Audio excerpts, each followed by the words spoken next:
Good evening, everyone.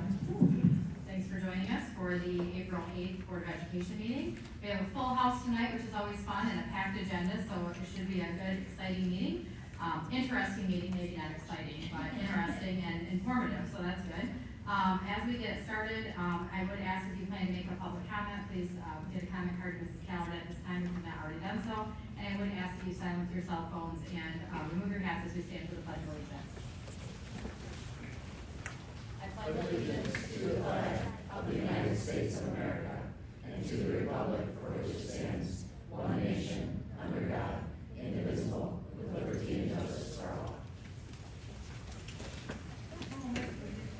Please, Heaney, Hanson, Massey, Murphy, O'Dowd, Randall, and Lund. Present. I need a motion to adopt the agenda as presented. So moved. Support. Been moved and supported. All those in favor? Aye. Opposed? Motion carries. Up first this evening, as always, are our reports and announcements, and we will start with our student board representatives this evening. Ms. Ella is here for now, so we'll go ahead and let you get started. Hello everybody, good evening. There's not too much to report on 3 days post-spring break, but there is some. And talking about my own break, I was actually overseas with about 40 of my high school colleagues and teachers on a Europe tour through EF. We visited England, France, Belgium, and Germany, and it was amazing. It was very insightful and historical, and I'm basically already trying to go back. Moving on to the schools though, at LHS, state testing is all this week. Freshmen and sophomores took their PSAT Monday and Tuesday, juniors took their SAT today, and they will continue tests for the next 2 days all in the multi-purpose building. As I mentioned in the last meeting, prom is coming up quick. Ticket sales started on Monday at $75, and this increases by $5 for the next 2 weeks. It was recently set out that you can actually pay by credit card for the $3 fee, and the theme is masquerade. And spring sports are all going well. At Hyatt, second graders are starting their annual Box City project, and they'll be meeting with community leaders to help with this planning. At Central, the Dimes for Diapers fundraiser has begun, and students collect money to help young children in Genesee County. And then on behalf of summer, at Linden, kindergartners were excited to welcome guests from Formar Nature Preserve on Wednesday, where they learned about animal habitats.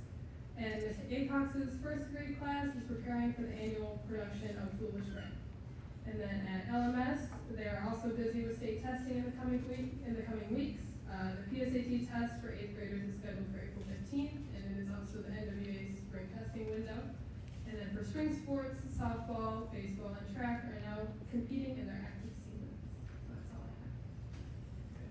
All right, very good. Thank you so much. Lots going on. Mr. Sapolsky, you're up next. Well, thank you and welcome everybody making it out this evening. We really appreciate it. Welcome back from spring break. I hope everyone had an enjoyable, safe, and relaxing week. And please bear with me because I unfortunately left my glasses on spring break. So we're going to try to get through this as best we can. So first of all, our Quiz Bowl, congratulations, 100 straight wins. Linden's varsity Quiz Bowl team is celebrating another undefeated season after winning the Genesee Academic League and the Metro League. Dating back to October of 2023, they have won 100 straight matches in league and tournament play. They were recently featured in the Tri-County Times and on ABC 12. The team will compete at the state tournament on April 18th at Michigan State University. So again, congratulations to you and your team. As I mentioned to the team when I was talking to them, I can't resist. There is an asterisk next to that 100. Asterisk.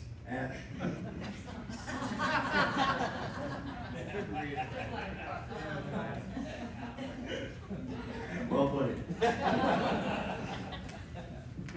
Sinking fund replacement vote. On May 5th, the voters of Linden Community School District will consider a zero tax rate increase sinking fund replacement that would continue funding for critical school facility needs without increasing the current tax rate.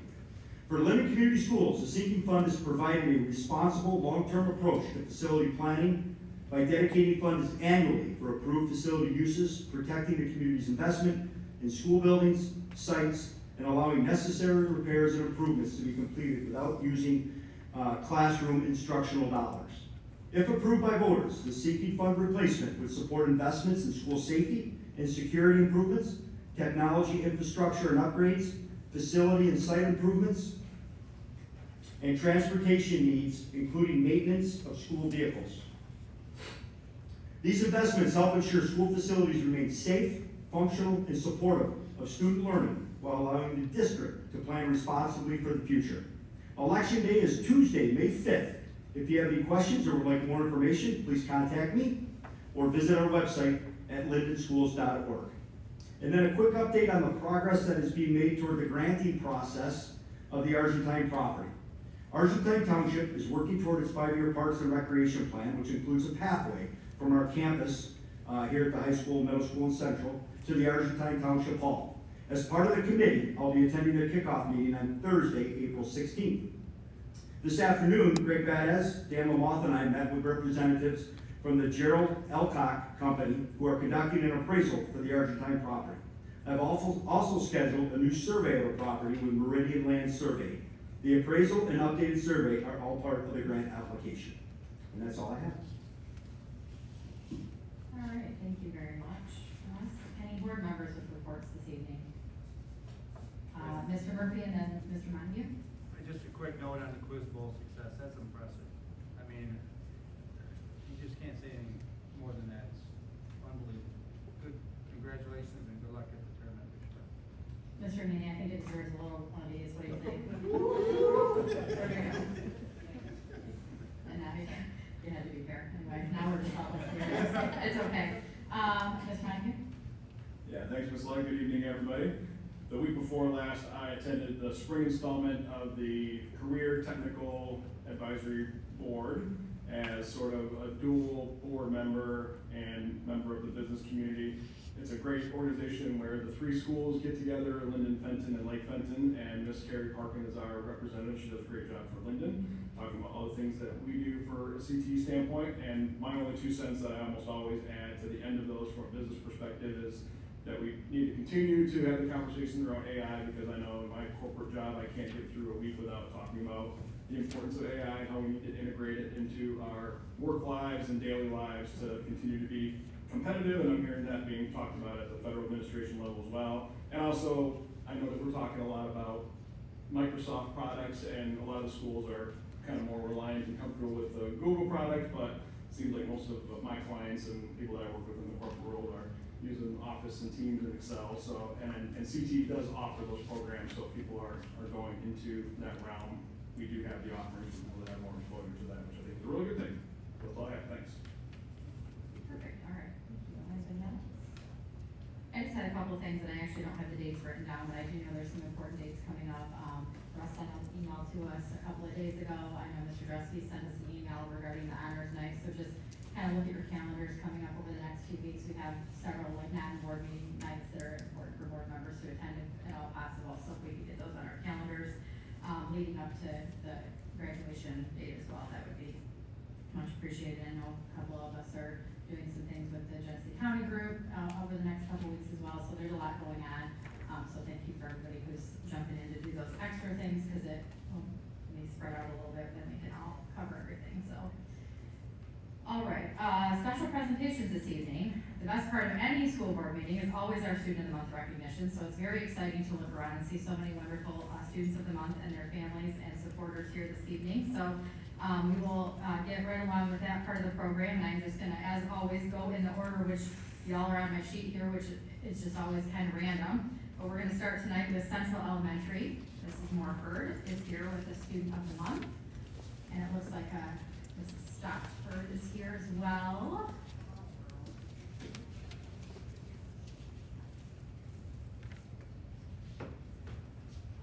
Good evening. As always, we're super excited to share our Student of the Month. I have Mrs. Stockford, who is representing all of our specials teachers as we learn all about why Callie Zink was chosen as the Student of the Month this month for Central. Hi, everybody.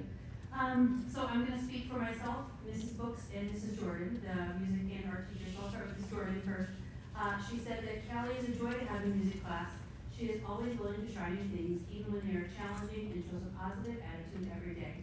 Callie is often the first to lend a helping hand to her classmates and consistently demonstrates respect for others in our classroom environment. She is a wonderful role model and truly deserves to be Student of the Month. So that was from Ms. Jordan. Mrs. Books, the art teacher. Callie is an outstanding student in our class who consistently demonstrates responsibility, creativity, and kindness. She follows directions carefully, stays on task, and takes pride in her work. Callie is always willing to help her classmates, assist with cleanup, and support the classroom in any way she can. Her positive attitude and leadership make her truly deserving of this award. And I promise we did not write these together. I should have read mine first, because if not, it's going to sound like a copy. Callie is the perfect choice for Student of the Month in physical education. She consistently shows what it means to be a great teammate by working hard in every activity and always giving her best effort. Callie is kind and encouraging to others, making sure everyone feels included and supported. She's also incredibly helpful, often stepping up to assist classmates or model skills when needed. No matter the activity, Callie brings a positive attitude to class, which makes a big difference in creating a fun and welcoming environment. She truly represents what it means to be a leader in physical education. So we're excited for Callie's name.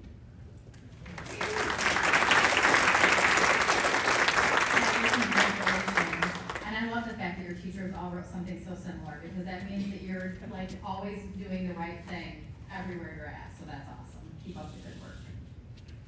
All right, up next is Linden L. Mrs. Stricker and Mrs. Bushart here, it looks like.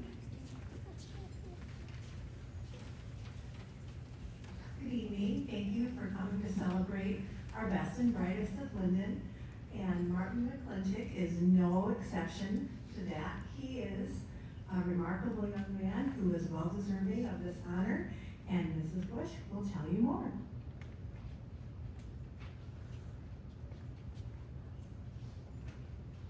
Hello. It's really fun when you ask 4 teachers their opinion on who they think should be Student of the Month, and one name is on every teacher's list. So that's when you know that you've really made a right choice, and that he's a great kid. I'm gonna read to you what the 4 of us, the music, art, PE, and myself, had to say about Martin, and share all the good things about him. This month, the special teachers at Linden are proud to announce Martin as our Student of the Month. Martin is a 3rd grade student and has stood out for his exceptional behavior and character traits this school year. Here are some comments from his teachers. Martin is kind, cheerful, and consistently helpful in gym class.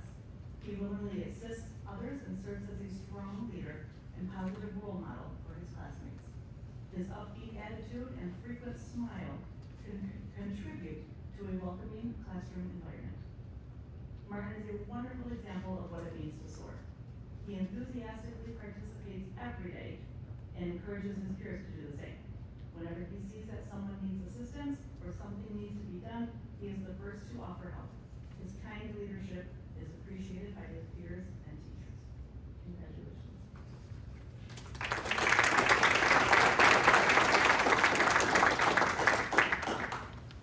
Martin, congratulations, buddy. And I love the fact that you got spruced up for Student of the Month, too. Very good. All right, up next is Hyde Elementary. Mr. Stricker and Mrs. Clark are here, Student of the Month.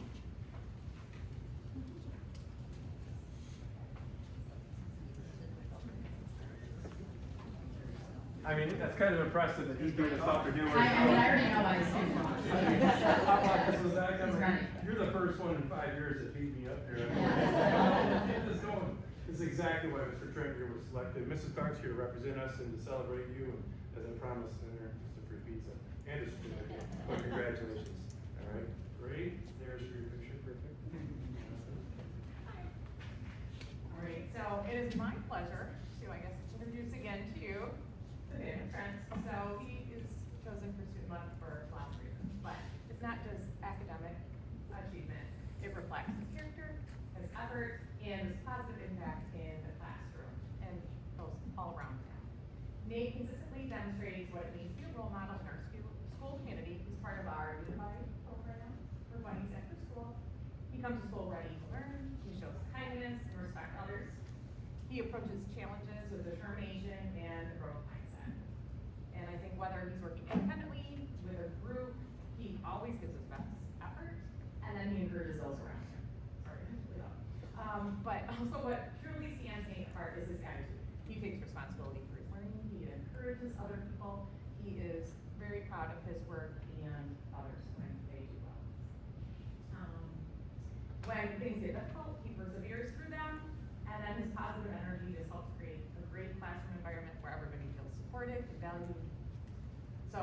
I'm incredibly proud of him. I know his family and the rest of I is as well as our special teachers, so he has hard work, great character, and it reminds us all that it's possible when we stay committed, focused, and kind. So that's why Nate is here for Student Month. Congratulations.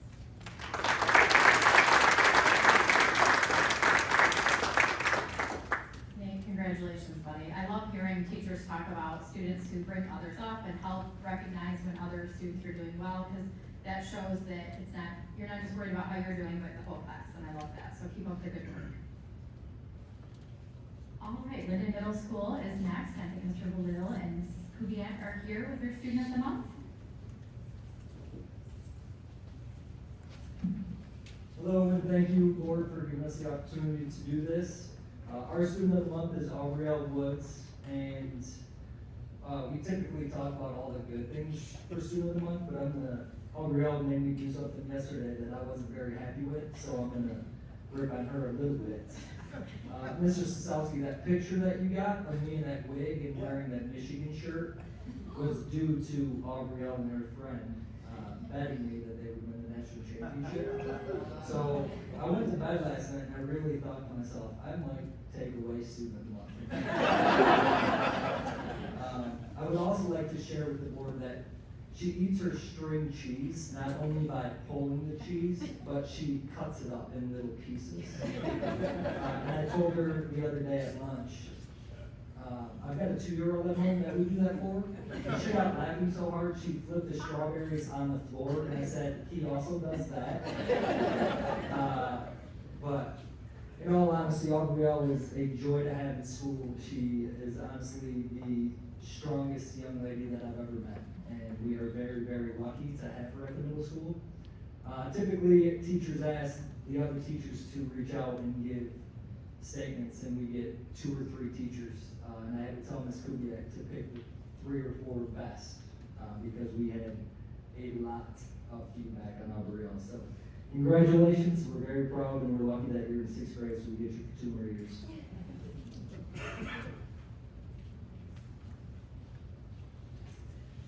Aubrielle, I'm so proud of you on so many different levels, and I'm so excited to be here, and it's an honor to have you as a student. This is from Mrs. Nestor. Aubrielle L. brings an infectious enthusiasm to the STEM classroom each day, approaching every activity with genuine curiosity and a positive attitude. She eagerly asks thoughtful questions, embraces new challenges, and inspires those around her to stay engaged. She always is willing to lend a helping hand, supporting her classmates with patience and kindness. Having her in class has truly been a pleasure. Her uplifting presence makes our learning classroom stronger. Mrs. Nestor. This is from Miss Trish. I don't know about classroom setting, however, I would like to say in the wild, recess, lunchtime, and hallways, where there's no classroom structure, Aubrielle is always a light. I know I can count on her to help others if needed, and to speak up when something needs to be addressed. In the lunchroom, you can often find her choosing to sit with one or more of Mrs. Croft's students, not because she was asked to, but because she wants to. She demonstrates exactly what our SOAR expectations are, which can be easily forgotten about in the wild. And this is from me. I think of you as Octavia. I remember the first time I met you, and you were helping me organize some things at the art table. It was time to go and all the kids left. I remember looking back at you and you had asked, is there anything else I can do for you? And I was so taken aback by your generosity, kindness, and love. If there was such a thing as a team captain, For each class, Octavia would be A. She has a positive energy and respectful nature of how she carries herself. She adds such a delight and fun factor to our classroom environment. It's truly amazing to have had you as a student, and I hope that you consider taking a grade Spanish. Gracias.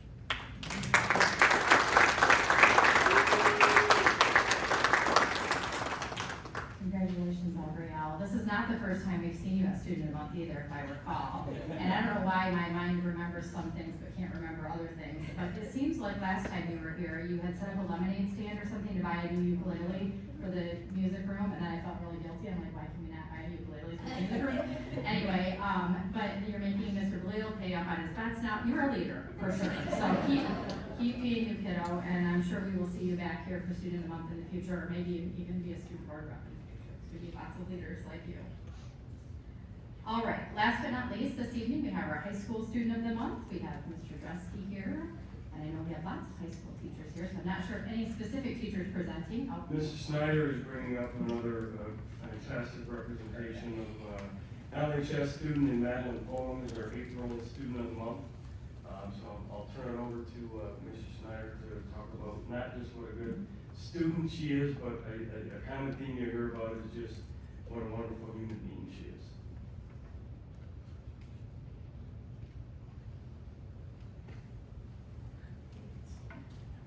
So I'm happy to present Maddie Fulham to you. Maddie is the perfect candidate for Student of the Month.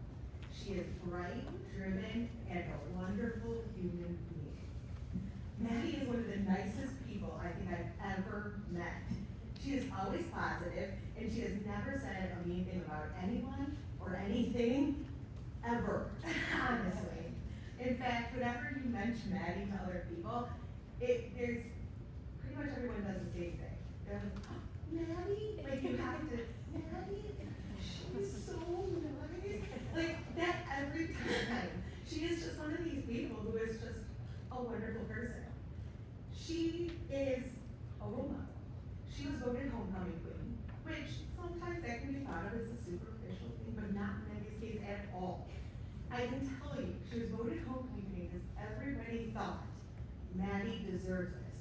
We are voting this for Maddie because Maddie deserves this. This is what all the students said. She is just one of these people that you want to live up to. And it's sad that you're a senior and leaving us. But she, all the students that are here, the role models that we have coming up, this is who you will be one day. If you can achieve Maddie's goals. So it's hard to do. I can tell you, Dr. George said, it really summed you up, I think, wow. She said, Maddie is one of the most positive students I've ever had at Linden. Her kindness spreads genuine sunshine everywhere she goes. And her hard work and leadership inspired her classmates. It has been a pleasure having Maddie in class. She truly deserves this honor. I could not have said it better myself. In the fall, she's gonna go to Michigan State. So, which is great. And I even have to say, even this happened today, actually. We were talking about Michigan State, I was partying myself, and I was like, yeah, this is gonna be my letter. And so, anyways, and Maddie's like, oh, no, you left the two, no, I have to support U of M. Maddie's boyfriend is going to U of M. And I said, all right, Maddie, well, my mom and I have a flag that is cut in half, one Michigan, one state. I have to get that. And I, see what I mean? Never an unkind word ever. So Maddie is a great person, and I'm so glad that we had the chance to honor her today. Good job,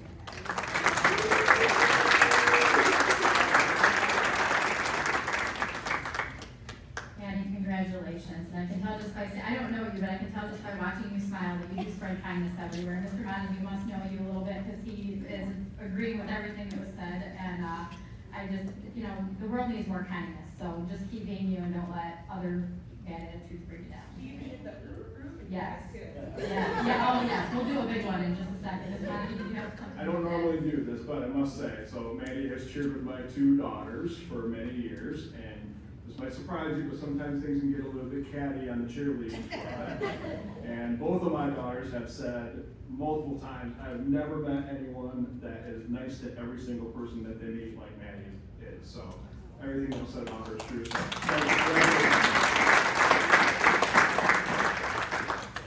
And I think with that, just so the rest of the group can continue to think of what a bunch of weirdos you voted as your Board of Education, Mr. Haney, one more? Let's do a big one. For the whole group today. So congratulations to all the students of the month, and thank you, families, for being here to celebrate them, teachers and principals for being here to celebrate these wonderful students, and keep doing all the great things that you're already doing. With that, we do have a lot more of the board meeting tonight. We have some awesome administrative updates. We have a lot of information on upcoming curriculum, which is super exciting and always very interesting, one of my favorite board meetings of the year. But because I know not all of you might be as excited about it as we are, I will pause for just a few minutes. If you are here for Student of the Month and you want to get some pictures and take off, please feel free to do that. You are also welcome to stay because, like I said, we have a lot going on. If you are a student here for your class, unfortunately, you do need to stay just a bit longer. I can't let you off the hook now, especially with Mr. Bondic and others in the room. I would be in trouble,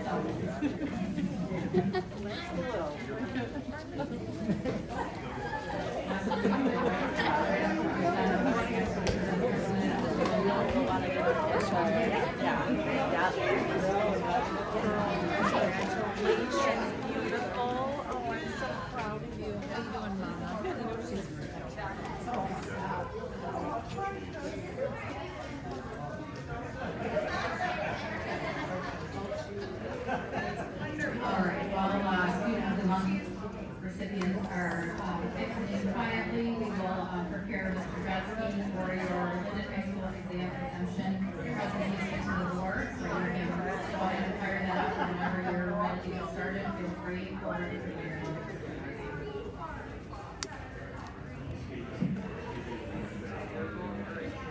Appreciate it to come back again and kind of update everybody on our high school exam incentive. Over the last 5 years. So just in the presentation, I'm sure you had a chance to look at it. Some of the ways in which we gather information, some qualitative data, some qualitative information, to kind of go through that to see where we're at with that. The first slide there, just kind of a timeline of where we started to this year. I do have to go through that. I do have to, the second one from the bottom, I do have to admit, I put that in italicized text. That was scheduled to be presented at the staff meeting that we had a snow day on. But that information was shared with our RBA and ICR department head group and disseminated out to our departments as well. So that's just some of the information that we've done from informal interviews, student interviews, surveys, focus groups, all those kind of things to gather that qualitative data information to kind of help us make that decision and make some of those informed decisions. To circle back on when we first started that, we wanted to positively impact the metrics up there, you know, our academics, our pass rates, attendance, student behavior, impact all students. Years before the incentive, we always had a second semester senior-only exam exemption. And we wanted to provide something in a way that we could hit some of those at-risk students. And that's kind of, that conversation started at our department head level about how we can incorporate all those and give our kids choice and opportunity. This year, we did create a focus group, a smaller focus group at the building level, you know, looking at what we need to do with our focus groups, not necessarily a district-wide focus group, but when we're talking about a building level program, you know, a smaller focus group. So what we did was we came up with a smaller 8-individual person or focus group to try to get as much diversity across the departments as we can to get some more information, again, to bring back to our kind of gatekeepers of the incentive policy, which is our department heads in the BAIC group. So our focus group was 8 individuals across the high school, as well as some administrative staff. That information, and I'll give you a couple of examples of what we did over the course of 5 months to bring that information back to our department heads, just to kind of continue that open-ended discussion about the incentive. So over the course of the 5 months, starting in roughly September, Some of the things it's hard to see up there, but we had kind of themes in each meeting, whether it be a jigsaw activity, community conversation, just a review of what we did from the inception of the policy. And then culminating some of those slides there, the pictures, the culminating thing was a survey. Again, with those 8 individuals to bring that information back for our department heads to discuss, to make those informed decisions. So again, purpose of that focus group, smaller building level initiative to bring back that qualitative data information to our department heads to continue to add to that information so we can make informed decisions. I have presented information slide. This is a little bit different format. Now that we've been doing it for a few years, we've got some cohort data there. So excuse me, the bottom, the reddish, pinkish, whatever, mauve, if you want to call it, kind of gives you a snapshot of when students came in as 9th graders and when they graduated. This is our at-risk population. So you can see when they came in, based on what our metrics or parameters were in 2020, 2021, we had 58% of our 9th graders. By the time they graduated, 76% of them met that metric. Now keep in mind, over the course of those years, that percentage that they needed to meet moved 4 times. I mean, it started at, I believe, 78%, 63%, and over the course of that policy, that has increased every year, not every year, but 4 times. And when we get to the last slide, you'll notice again that we're trying to move that needle again. So those kids that came in as 9th graders, that academic needle moved 4 times before they graduated. Same thing with that orange, 64 to 75%. To me, that's significant improvement over the course of that cohort, that 4 years old, meeting those academic metrics for those at-risk kids. That was something we really wanted to focus on, and I think that kind of gives us a snapshot of the true impact for those kids over the life cycle of being exposed to that. The next slide is academics. That's all 9th through 12th graders. So that we're all lumped together. Again, kind of that cohort from start to finish, but with 9th grade through 12th grade, the same colors, going from 60% to 79%. And again, that metric moved academically that they need to meet 78% or an 80% or an 82% or an 84%. So we constantly try to move that metric for those kids. And you can see that would be 21, 22 to 24, 25 as well. That obviously that need to move as well. So I think we're hitting that metric on moving that academic needle for all our students. Attendance. We focused on 5+ absences. Those students, and again, using those cohorts there, 15% to 7% by the time they graduated, a decrease. The same thing, 17 to 8% decrease. One of the things that's not in there is that we have what we call an E- list. Those are students that are, they've got 10+ absences across the board, and based on compulsory attendance laws, we allow them, we hold it in abeyance, I guess, for a layaway, that credit fee because you violated our attendance policy, and we give an E-, and then they have to earn that back. So when I'm looking at, before the incentive, we had over 100 kids that were on an E- that we were tracking, that we had to give that incentive to. When I asked Mr. Gates to pull that information for me, what are you tracking now with our E- kids? He said, right now, I've got 10 or 15 kids. So I think what that doesn't show, I guess going back to that qualitative information, you get a certain snapshot in a cohort, but there's a lot of other underlying things that have been significantly impacted with that. And our E- kids going from 100 to he's tracking 10 or 15 kids now, is a significant improvement. Our discipline, again, we are not, and we're very fortunate that we're not one of our neighboring districts where we have a lot of disciplinary issues. And I think it's a testament to the personnel that we have here, the parents, the community, the kids, the teachers, all of that included. Our typically when Mr. Gates sits up here and he gives you information out, cards, cell phones, those types of things. But Again, one of the major impacts that doesn't show is tracking, and I haven't pulled some Swiss data that we can do now with all of that stuff in synergy. Prior to the exemption, we had about 80 major referrals. We're talking fights, we're talking insubordination to disrespect, fights, drugs, those types of things. When I had to pull that for up to date this year, we got 23. So I think that has a significant impact on that metric that we started out to impact all students as well. Some of the other information that we pulled, is giving whether we have student council, if there's student council meetings, sharing what we're doing here amongst other groups. I've done the same thing with the Flint Metro, the principal groups, sharing that information, what you're doing, and you'll see some of that there. It's kind of across, it's all over the place on what they're doing, and why they're doing it. You see some that are more traditional, that are still tied to state testing. You see some like branding, that's kind of taken what we've had and kind of made it their own and looked at some of those metrics that we've had. We look at a Lake Fenton, and one of the things that stuck out to me in that one is that demonstrating mastery of that subject area. One of the things that struck me with Lake Fenton's compared to the others is there's no percentages. They say, what is mastery of the subject area? Based on what the state's telling us, students have mastery of the subject area or subject matter when they earn a 70% or higher.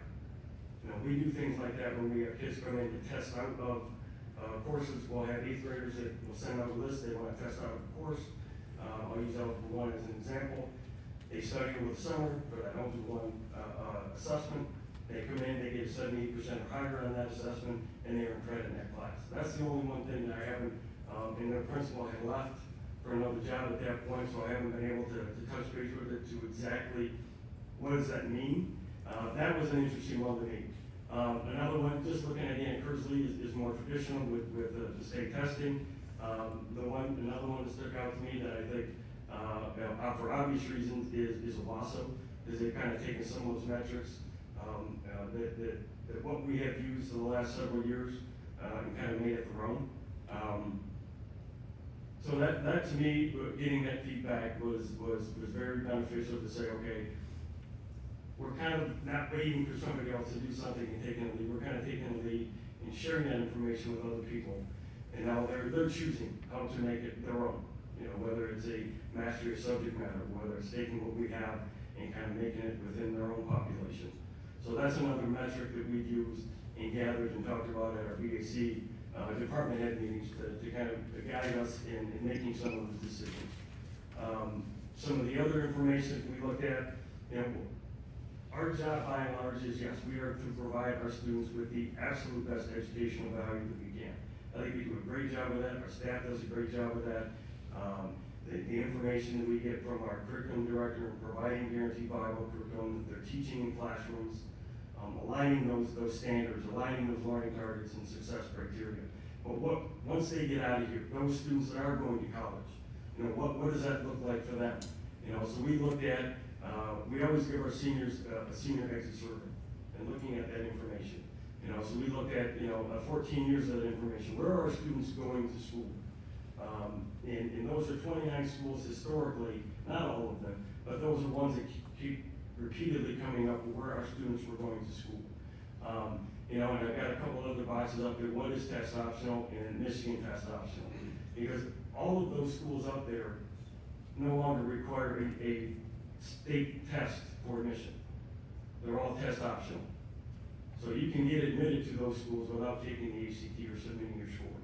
All of those things, and even some of the information that we got prior to spring break from the state, that there's a House bill and a Senate bill that speak to some of the state testing, some adjustments that are coming next year, for our students based on some of the things that we're seeing in trends of whether we're going to school. We even looked at some of that stuff in the senior exit survey on how many of our students are looking or saying in that survey are going to go on to a four-year university. And even at that point, from the inception of that to more recent numbers, that number has gone down. And I think that number has gone down, not what we're not doing, but I think it's gone down because of all the other opportunities that our students have, and what we're trying to provide them and prepare them for in life after high school. And one of the things that stuck out to me was the increase in the amount of students that we have now that have said that they were going into a trade was lower single-digit percentages, 5-6%. Back early when we started looking at this, now you're talking 15, 16, 17% of our students now are looking at going into a trade, not going into a 4-year university. So what are we doing to help them with that? So all of these things, post-secondary connections, we're looking at, we're talking about as a part of this. So we're making sure that we're covering all our bases as far as that. We even looked at, with those 29 institutions, what are some of their themes in their end of course assessment, exam, whatever you want to call it. What do they do? I mean, they're all different. But some of the kind of themes that kept coming up were there are exemptions at that level. There are group projects, there's individual projects, there's writing, performances, there's traditional paper pencil exams. But there's all kinds of things that our students are going to be exposed to if they go to that traditional 4-year institution route. That even I can speak to my own son, who is at a very prestigious and very competitive university, and some of his experiences are just that. He's had some traditional final exams, but he's also had group projects. He's been exempt from a couple. So all of those things we're looking at to build and make sure that whatever we put in here, what we continue to utilize, is that we're providing our students. Another kind of theme is students can petition. They've got schedules that they don't like them to take more than 2 exams in a day. So if they got more than 2 exams in a day, they can petition to say, hey, I'd like to put that one up. So structuring what we're doing for our students in those end-of-course assessments, we've looked at that as well. So, and some of the student feedback, back in what we've done up to this point, we've given student surveys and we've gotten 400 plus responses. We've had little small group, Eagle time interviews with smaller groups, 20, 25 kids. This year we sent out another smaller survey. We got about 100 responses. Some of these are from this year. We didn't go back and I didn't pull out those things. And the common theme is, and I'll be the first one to admit, not everybody in the audience, not everybody up here, not everybody in high school is in favor. They all have, okay, I want more absences. 4 is not enough. I want 6. I want 7. We should have an experience that they're made to take an exam. There's all kinds of different caveats that people have, but some of those up there that struck to me is the one in the lower right-hand corner. And that spoke to me just because of the time and effort that our staff has put in, that our students have put in, and it gives something for our students to work toward. There's a goal. And when they work hard over the course of the 17-week semester, that they have that reward at the end of it. And they have that ability to choose, I don't have to take 6 exams. I only want to take that one. Because I want that experience, because it is I may be taking Mr. Schneider's Shakespeare and performance class, and I want that performance-based experience. Or I want to take that one because there's more of a lab type thing. That's the thing that I think, for me personally, and I think the discussions we've had at our department head meeting with all of this information is kind of driving this force, is to give our kids the opportunity and that choice. So moving forward, we plan on continuing the incentive, but as you can see there, again, we're going to move that needle. We're going to expect that minimum grade for that to be 85%. We're going to expect the 85 or 75% just to hit those at-risk kids, continue to hit those at-risk kids as well. Keep in mind, that 75%, that's 3 percentage points away from what the state says is mastery of subject matter.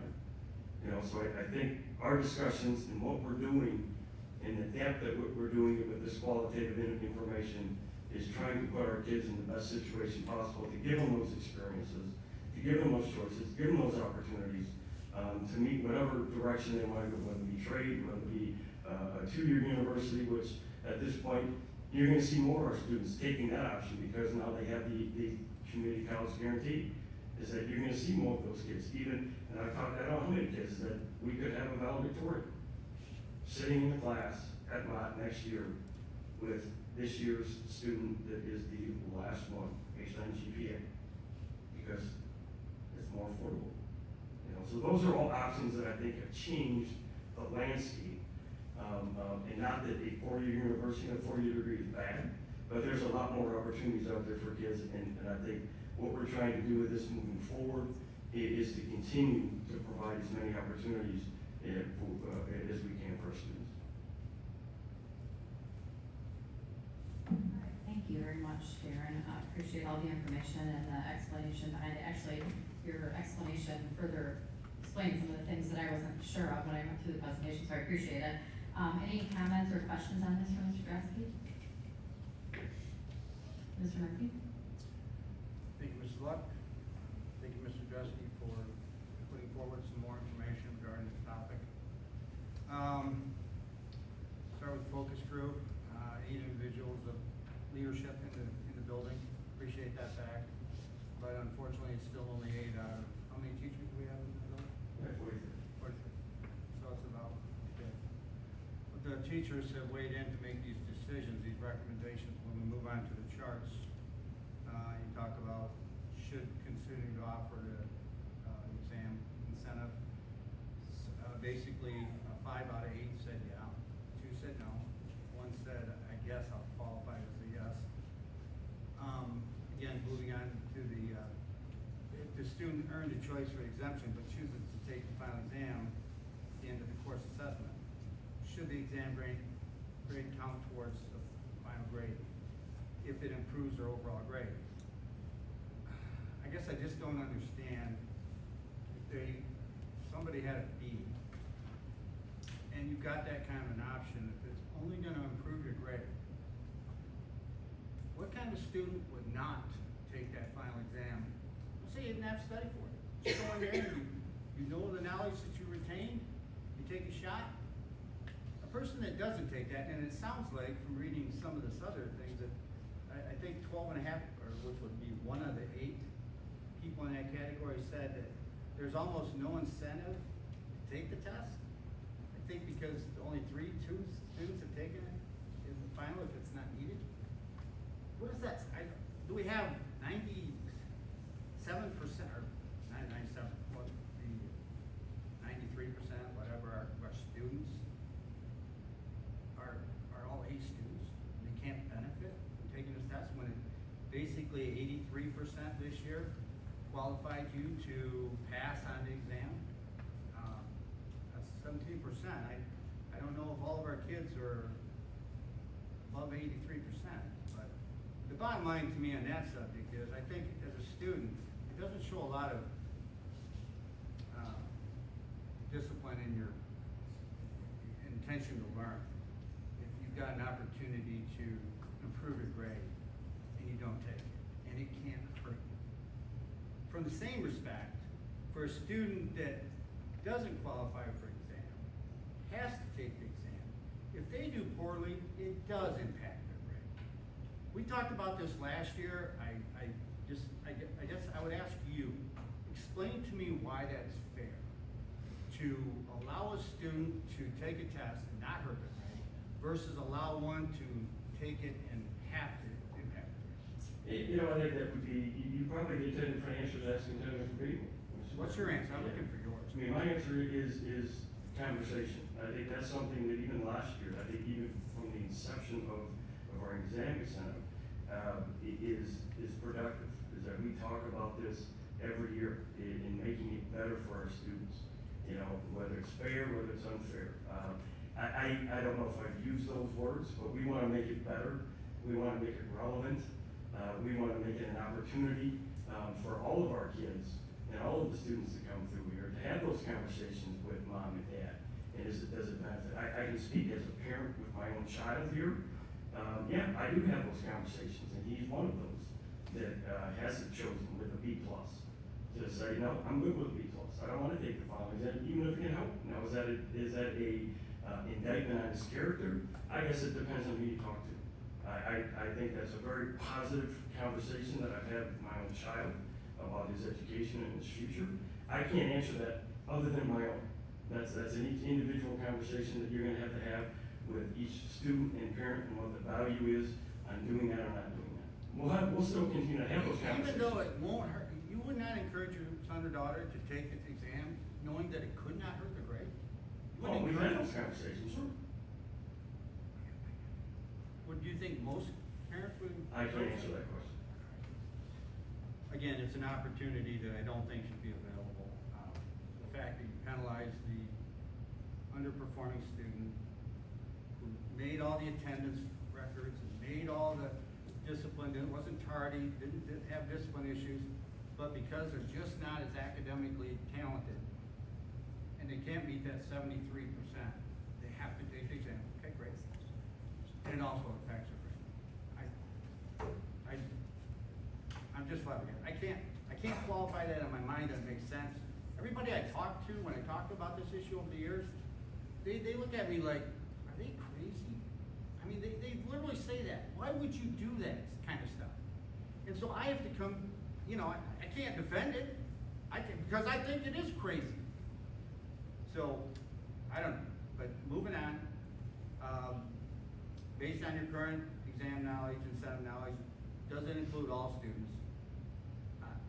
Yes, it includes all students, but do all students benefit from it the same way? I would say no. Does the alternative end of course assignment provide the opportunity to measure student learning growth? 100% of your teachers said yes, of your in the group.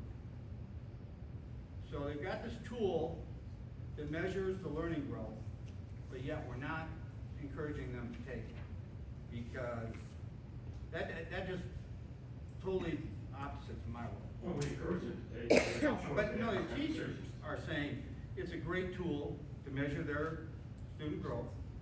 But then early on, some of them are saying like, yeah, don't take it, or take it if you want, or don't take it at all. I think it's coming from our staff. Those are conversations that. This is the group of 8 I'm talking about here. These are the results that are coming from the group of 8. But that's not them not saying that it's not of value to take it, it's that there's value there.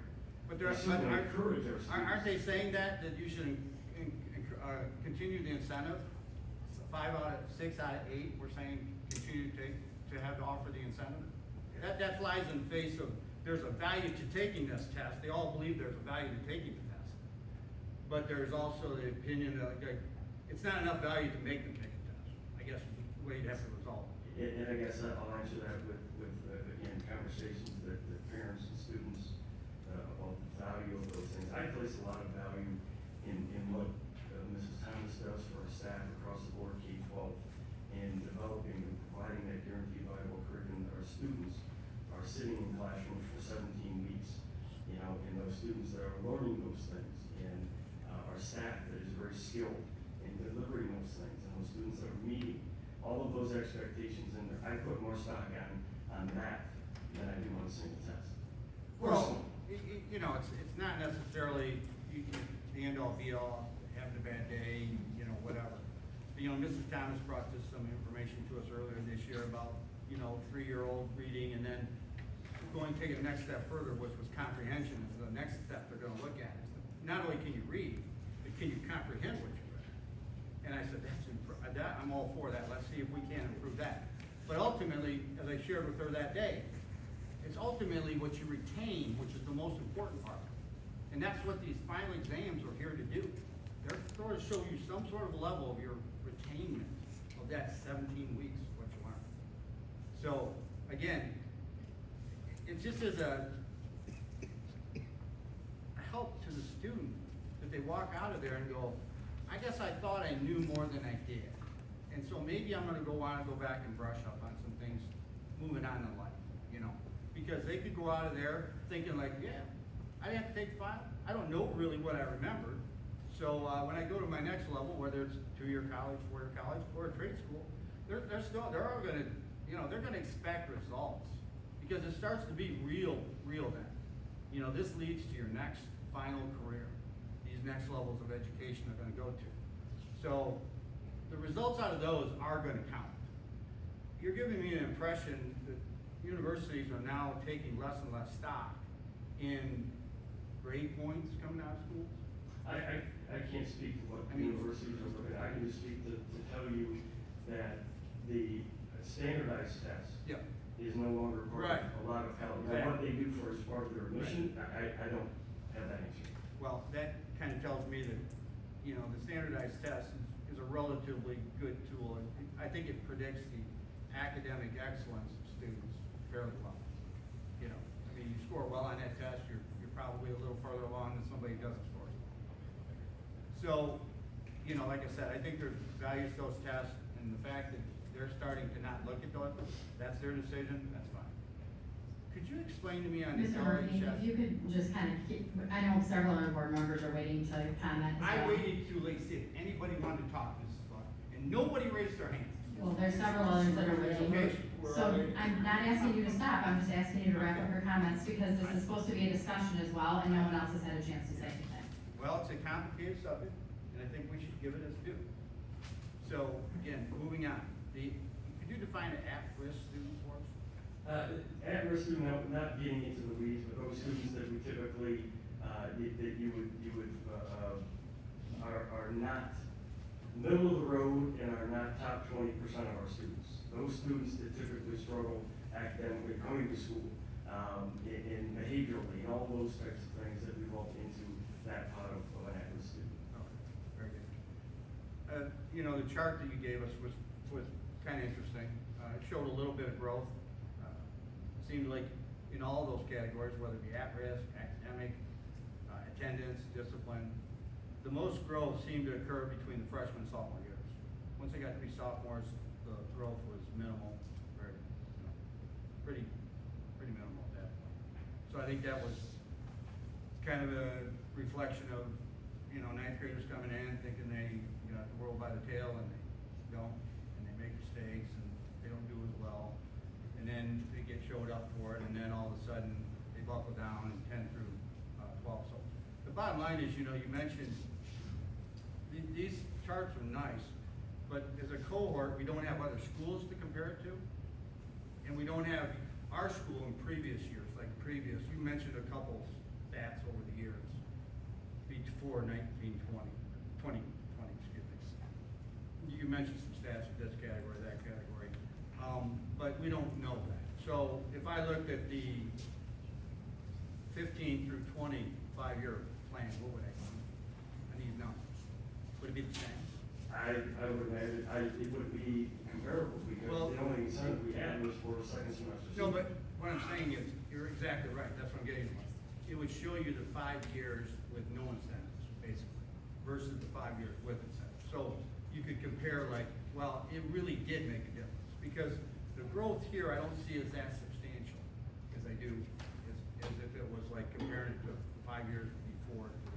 I just don't see that kind of growth, you know, 2%, whatever, is just not there in all those areas, so. So that's what, I guess I got to say about the charts. I'd like to see the other schools, or our school previous to it. When you get into the FML comparative information, I appreciate this. I think it looks like to me, reading through these, a lot of the schools, when I read Lake Fenton, for instance, you brought it up, and I was, at the end of each semester, students will be required to demonstrate mastery of the subject area, standards, and benchmarks through various methods of assessment or accumulating demonstration. So it sounds like to me there are no exceptions. No, there. I wasn't able to follow up with Okay. Kate prior to her moving, so I do have some questions on that as well, because I don't disagree with you on that one. Well, it sounds like all their students are required to take it. That, I can't answer that because I don't know. And then Fenton, their situation, it says Fenton does not currently have an incentive program, the way I read this. This is about a comparative exam exemption. Just giving you information what other metros Okay, were. I'm just saying is Fenton, you read, Fenton does not currently have one. Okay, just saying, but they're discussing, and you forwarded our. All the metro schools over before our student council and myself, they all have what we do. And then, you know, Goodrich, again, another one, every student will be given the opportunity to take the final exam at the end of each semester. Students must take the final exam in order to receive credit for it. So it's like, you don't have to take it, but you don't get credit for the course if you don't take it. Is that why I'm reading it? I can't answer anything about Goodrich. Unless they What change their it. policies are, Yeah. how to interpret it, I can't answer. Okay, well, I mean, that sounds like to me, you take it or you don't get a grade, unless it's the second semester for seniors only. Which again, I have my issues about that. I don't think it's fair to let second semester students off the hook when a person might have taken the first semester class, difficult class, and then another person did, so they take the second semester, that person got disenfranchised versus the one that took it in the end. So, but basically what I'm seeing here with these other comparisons, Swartz Creek requires final exams in all subjects, typically accounting for 20%. I do like the fact that in the handbook, as we'll go through later, that you've adjusted to 15% for all. I think that's a proper number. 10's too low, 20 maybe too high. So 15 I think is a good workable number, just to bring that up for the later discussion. But it says 9 grades comprising the remaining 80%, the remaining 9 weeks of the class. Student exams must be taken. They're not open book, take home. Students may lose an exam exemption eligibility due to disciplinary issues such as multiple incidents. So, I'm confused. Sounds like there might be an exam incentive program. I can't interpret I'm just sharing what they provided to me. Okay. I can't answer that question. All right. So basically, and again, moving on down to exam incentive purpose, where you've reached out to students in the past. This is out of the 100 that responded this year, this group. So every one of them speaks real positively about the exemption. Is that? There was some in there that obviously. But not that you shared with us. Last time, a couple years ago, you shared some with us, and one of them actually said they didn't like it. They didn't think it was appropriate, they didn't think it was fair. Mr. Murphy, we have 2 students here that represent the student body. Maybe they would like to chime in and have heard things from their peers regarding this. That's, they'll have their time, I guess. What I'm saying is, I see 6 comments here from students. They were all positive for the program. So should I read from that 100% of our students have all thought positively?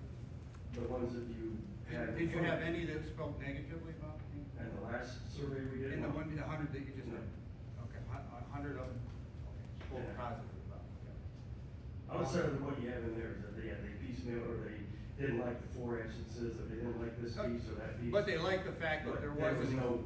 They liked the fact, negative. they liked the fact there was an exam exemption program. It's just maybe the numbers weren't quite right. Correct. Okay. But they weren't like me where it's get rid of it and No. go back.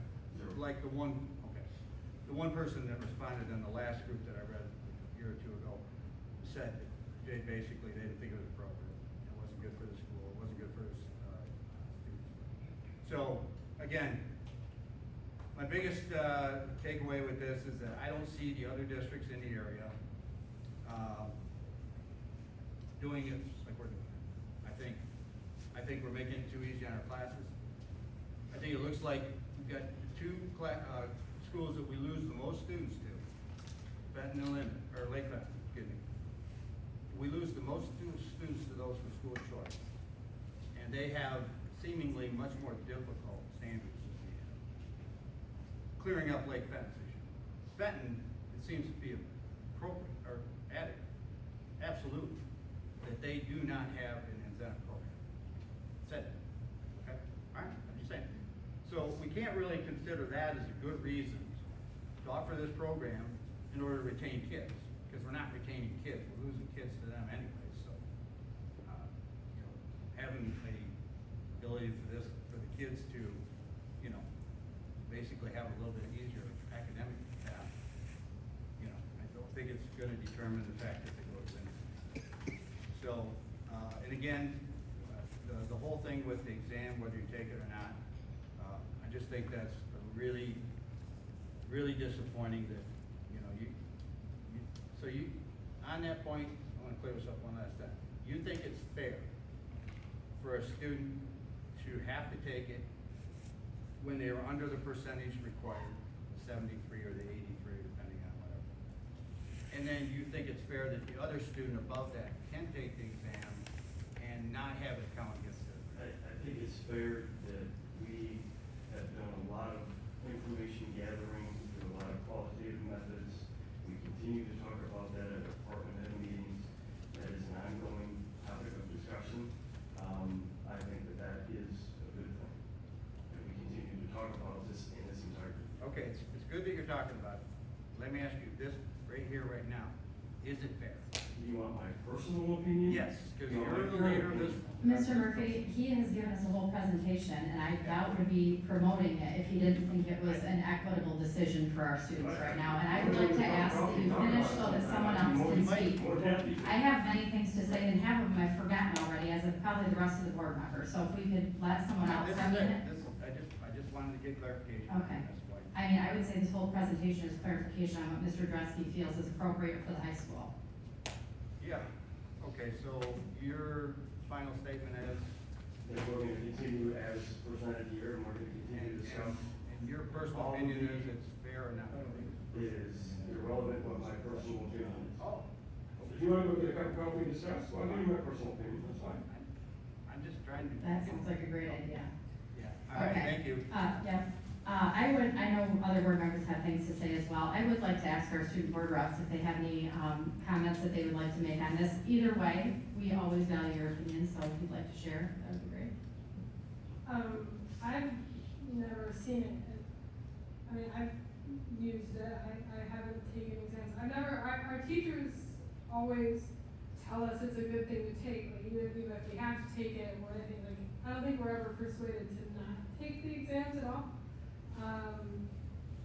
I do agree with Mr. Dreasky, I like the comment about like, it's a reward, like, if you're able to get the 75, make the 85, that's your reward, that's the discipline, like you can choose whether to take the exam or not. Yeah, I agree. I think that the exam, like incentivizing it is really helpful to us is because those students who are struggling really want to work at that and really are trying to work at getting just to that like gap and they don't have to take it. I've taken an exam, I haven't taken an exam, I've done both ways. It honestly is nice to have the choice to take it, and I feel like that really encourages students to work harder at their grades and stuff like that in absences. And it also incentivizes people coming to school. Like, if you don't come to school, you have to take your exam, so I really think it encourages people to attend school as well. Thank you both for your feedback on that. I know Mr. Monty has something, Mr. Haney, I think just about everybody does. We'll just start, Ms. Odell, do you have anything at this moment? Sure. Sorry, nobody has their mic on.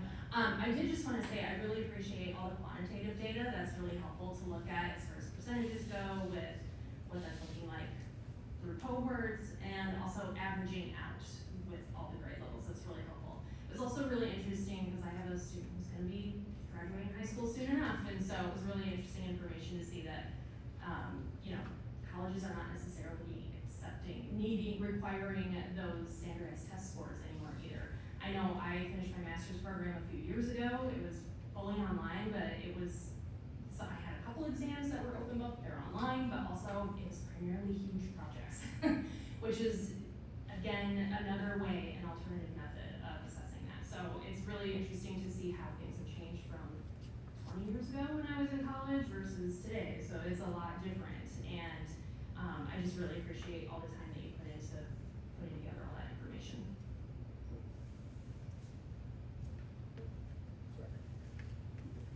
Regarding, just for point of clarification, because Mr. Murphy brought it up, the slide that says regarding the focus group, does an alternative and of course assessment provide the opportunity to measure student learning / growth?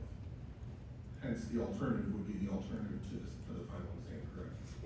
That's one of the things discussing, and going back to wanting to get some feedback about like that and what that end of course assessment is and how they do that. That's an ongoing conversation, that came out of that focus group, quite frankly, on how do we make it better? We have performance data. I referenced, Mr. Snyder's Shakespeare performance class. We've got a drama club now and we've got other performance-based gym classes, those types of things. Does it make more sense to give a gym class a 100-point multiple choice written final exam, or is it more performance-based that you got to demonstrate a skill? I mean, those are all things that we're discussing at this point coming out of that focus group on what that looks like. And I want to talk to, I may call Kate at the ISD and just say, hey, give me some background on how you developed this and what does this mean? Because that's been a point of conversation that I want as well. It's safe to assume that the question wasn't 100% of the people are in favor of taking an exam. Because that's kind of how it was portrayed during this conversation. It was still the choice. Sure. And it was that verbiage, well, the final exam and of course assessment, what does that look like? But it wasn't a matter of everybody taking an end of course assessment. I would say also additionally, societally, we spend a tremendous amount of time advocating for parental rights. I think that this only promotes that. From that aspect, I had those conversations. You know, I think through the whole process through the years, I've been a little bit, my only caveat, if you will, is to continually raise that bar. We've done that. So is that the only significant change? That's the only change from this current policy is moving that benchmark from 83 to 85. Correct. Everything else would remain the same. I think as much as our students would not like to see maybe more of that leeway with their attendance and tardies, you know, comparatively speaking, looking at some others, I think we're sitting in a pretty good spot with where we're at with our absences, our tardies, and what our other metrics are. Sure. But I think that's been a big topic or a big focus with this particular incentive or initiative is how do we continue, not just with the at-risk kids, but with all of our kids and continuing to move that academic needle and making this change. That will be over the course of the 7-year, going into the 7th year, this will be the 5th time that we have moved that needle. So I think that's what we're looking at, continuing to move that academic needle for everybody. So with this incentive program, you believe we've achieved our objectives? I do. Okay. That's all I need. Thank you. Thank you for the presentation. I will say I am a fan of this program, as my children benefited from it instead of their peers at the time. Just wanted to kind of ask one question. So when they do the absences, if it is the medical appointment, those do not count? No. Okay, that was a good thing to have, 'cause I didn't want a kid to be like, I can't go and get this checked out medically. And the other thing is, the one point I will agree with what Mr. Murphy said is, I do kind of wonder sometimes if we can get data on who takes who chooses to take the exam, and if they get a better grade or a lower grade. That's the one thing I think that might not be fair about it, because it almost seems like an extra credit opportunity for them that maybe somebody else doesn't get because they are 1% away from that. The GPAs, I love the program and I don't want to change anything about it. I think you're doing a great job with it. But could we get data on if a student is taking them and they're doing poorly on the final and it doesn't count against them? I just want to make sure it's 100% fair, so that doesn't look like it's like someone just missed it because of one absence and now their GPA went up in the ranking of, I'm thinking more seniors. Thank you. Thank you, Mr. Dreasky. I appreciate all the hours and time that you put into getting all this data together. I know that bringing the cohort together and analyzing all the data is a lot of work, so we appreciate all the effort you put into that. And I've been a fan as well, just because anecdotally I've seen the benefit for my own children over the years, and it's definitely incentivized them to, to get to class and to try to do better on the exams, to potentially not take that. But now I can say I can double down on my support, because it looks like we've got a lot of great quantitative data that shows that it's really benefiting students. I kind of look at this whole thing as we're trying to prepare our students for the real world, or whatever that next step is in their life. And my son's a sophomore at Michigan State. He's in the advanced engineering and science school Linden Bridge program, and he's got classes where they can choose to not take an exam, and they'll drop their lowest exam. He was just telling me that he's got professors that, as long as you give them 24 hours notice, then they can potentially move their exam. So there's flexibility there, and there's flexibility in my corporate work life, where as long as you kind of let your boss know, hey, it doesn't look like I can meet this deadline, can we extend that, or can we get the resources? I don't think that this is cheating the system and not preparing our students for what there is in the real world. Because even if I look at our union agreements, the amount of sort of unexcused absences or tardies that are allowed within the agreement are very close to what are in this program. So I think this is really reflective of what there is in the world, and I think that it appears to me that we're sort of the pioneers of what this can look like. Especially I like what Mr. Haney said, how we're moving the needle, and I saw you reflected that in the policy. So yeah, I'm a big supporter, and please keep doing what you're doing. I think it's a great program. Thank you. All right, thanks. I mean, I'll say a few things, the same things I always say about this. First off, I work at one of these 29 benchmark points that you pointed out as universities, so I see in my everyday day job what students do for final exam, and it's a final learning experience. Whatever that faculty member determines is appropriate, whatever qualifications they put on, whether the student does it or does not do it. I see it at another university that's not even on this list where my son attends as well, same kind of thing as Mr. Montague was saying. you know, it's up to every individual faculty member how they handle final learning experiences. I say this every time, and I feel like I'm right, and I know there's a lot of teachers in the room tonight, so hopefully, I mean, I'm sure that they agree, but like, I see all of you too, like, they're taking tests still. They're still doing it. They're not calling it a final exam. It's like a unit test the day before the final exam that they don't have to take. Like, I don't know where the students sometimes don't make these connections. I'm like, oh, okay, good. Well, that's good. You're still taking the test, just like you would on Monday probably if you were there to take the final that day. So they're still taking tests. They're still getting that experience that counts, that's weighted higher towards their grades. You know, as far as that, if they're getting a B+ or A- and they choose not to take the test, you know, I agree with what you said. I've had my own student do this before. I'm like, what do you mean you're not gonna take it? You can only do better. Well, I've learned what I can learn, and this is my own fair. And honestly, I'm okay with that. I work at a university where I see students put so much pressure on themselves to get an A. It's all about the grade. It's not about the learning. So you know what? If my kid's okay with an A- or B+, because that's what they actually learn, good for them. I'm okay with that, and I'm gonna support that 100%. So I don't think it says anything about their character being poor, or I don't know, maybe it's bad, poor parenting, we'll put it on me. But anyway, I can get behind my kid 100% when they choose that for themselves. I guess the other thing I just want to kind of circle back on here that really doesn't have anything to do with this discussion, but I feel like for the purposes of the board and the audience here, I just want to mention it because Mr. Murphy kind of went down a different rabbit hole of school of choice and Linden not being a good choice because we wanted on the education. And I mean, if you look at all of the benchmark assessments that Mrs. Thomas presents, all the administration presents, if you look at our school of choice numbers that continue to rise, even though the number of students available goes down, it couldn't be more than opposite of what Mr. Murphy described. So I just want to go on record with that we are doing great things in Linden. Our education is top notch in the county. Our students are what bring up the county average. We were just at a county meeting, Ms. Hanson, Mr. Monty, and myself a few weeks ago. Linden's at the top. I don't even remember what the goal was, 30 by, I don't even remember what the tagline was. Linden's already above it. Like, oh, look at us, bringing up the average already. So, I mean, we're doing great things. I think this is a interesting and unique incentive that can help support our students to be rewarded when they're doing well, and I'm in full support of it as always. So thank you for all the time you put into it. Thank you for listening to our ongoing dialogue about this as well, and we appreciate you being here tonight, so thank you very much. Ms. Select, can I have a go back? If you can make it like quick, Yeah, because yeah. you and Mr. Dreasky already offered to have Yeah, coffee with you. it's not We with could him. have a whole pot. It's really what you said. It's about these students are already taking exams at the end of the semester, other types of exams, that's what you're saying? Well, like unit tests. Yeah, like, unit tests, You whatever. learn something, Okay. you take a test on it, yeah. But that's not getting counted towards the grade. Yeah, No, it's not, because on the final exam line, it's not gonna come in as a number there, okay? well, it's not the final exam, it's a test at the end of the It's- unit. It counts however. It what counts percentage. to the 85% of the class, that's what it counts to.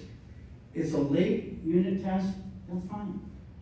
But in addition to that one, if you're in those class of people that didn't score high enough for the whole year, then you have to take another test, right? And if I was a teacher writing that other test, I would be writing it knowing my audience. And I guarantee our teachers know their audience. And that's right, and Yeah. that's why I say, what's the problem with having just teachers? And I believe that they have control of their class and everything, and they're meeting the standards and all this. But why not just have them have this final test for everybody? And expect that everybody takes it? Because some teachers do believe that. Now, not all of them, obviously, but some We do. can agree to disagree on this because we're not gonna. I just wanted to I point can out. join you and Mr. Dreasky for coffee if you want to. I just wanted to point out the inaccuracy of that last statement. Okay, Okay. inaccurate in mine, Okay, accurate very in my good. own. Again, we can agree to disagree and we can move on. Ms. Kell, we have public comment this evening, I believe? All right. Billy Hoffman. Hopefully he's gonna tell a joke or something. Good evening, thank you for allowing me to speak. I'm here on behalf of the Linden Eagles Theater. Just wanted to give you guys a quick wrap up of how SpongeBob wins. And I have a few things. So 36 total students, 22 high school, 14 middle school. 26 of my 36 had never been in a musical before. I brought this program from Heartland, that's where we've been working, we've been doing shows, and I wanted to bring it to Linden because Linden deserved it. And together, we created Theater Kids. I wanted to tell you, who are Theater Kids? Varsity athletes, JV athletes, middle school athletes, marching band members, color guard members, winter guard members, quiz bowl members, choir members, band members, honors band members, LCS Unified members, LCS Unified peer buddies, NHS members, FFA members, competitive dancers, student council members, a mixed martial artist, and one student representative to the school board.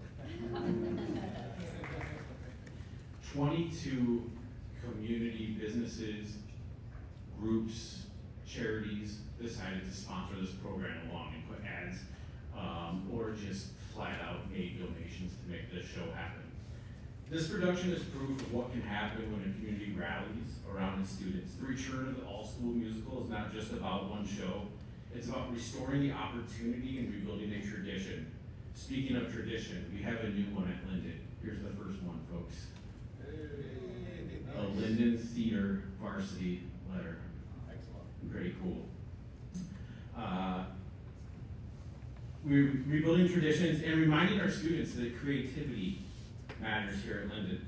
Now, I clearly love the dramatic arts, but please do not take my closing remark here as me being dramatic. This show changed lives. We found multiple students that considered themselves lost. We gave them a place to belong. I had 4 parents come up to me and privately thank me for saving their child. They had something to talk to about at the dinner table. Their grades had to be up to par to be part of our group. They looked forward to staying after school for the first time in their academic careers. Theater's about so much more than putting on a show. Thank you for understanding that. Thank you for welcoming our program back with such enthusiasm, and thank you for believing in the power of theater.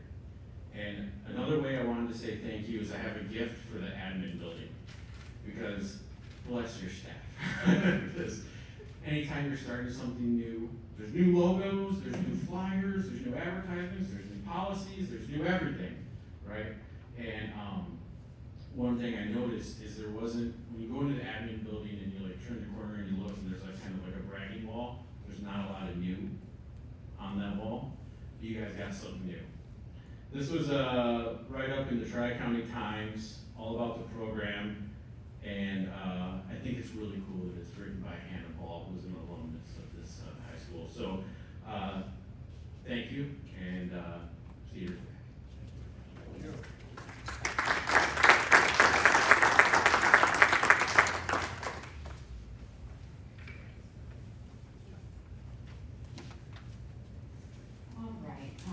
Up next is our consent agenda, which consists of minutes from our March 18th regular meeting. Do I have a motion of support to approve the consent agenda as presented? Support. Moved and supported. All of those in favor? Aye. Opposed? Motion carries. All right, we have just one action item this evening and then a couple of discussion items. The fun is far from over. Our action item this evening is acceptance and recognition of a donation from Vertical Raise. And so the board has gotten this information in advance to review. I know Mr. Gleason is here tonight if you want to mention something. I would ask, just because it's an action item, I'm going to ask for motion and support from the board. And then if you have comments, we can ask questions or whatnot. It just makes it a little cleaner. So it is the administrative recommendation to accept and recognize the donation as presented. Do I have a motion? And I'll support that. So now that it's been moved and supported, now we can discuss it. So Mr. Gleason, if you have any additional information you want to provide, basically this is regarding a golf cart donation for Vertical Raise, because Linden community has done such a great job of raising funds through their program. They've made a donation back to us. So you want to explain a little more? Yeah. Brian Anderson from Vertical Raise approached the athletic department several months ago and offered us 2 options. So, and it was due to our past 7 years of the fundraising that we've done and the amount of money that we've raised. He's offering us with a 3-year contract, we can either get this golf cart donated at no cost, additional cost, roughly around $10,000 donation. Or if we would like a monetary donation, $5,000, approximately, maybe a little bit over, $5,000 to the athletic program to sign a 3-year contract. Now again, we've already partnered with them for 7 years with no contract. Probably over 95% of our online fundraising has been done through vertical raise to begin with. So this comes at a great opportunity and a great time for us because we're looking to upgrade the weight room. My goal is to seek this approval and get acceptance for this donated golf cart so that we can fundraise off it and raffle it off to raise the money for the much needed equipment that we're gonna need for it to be updated to weight room.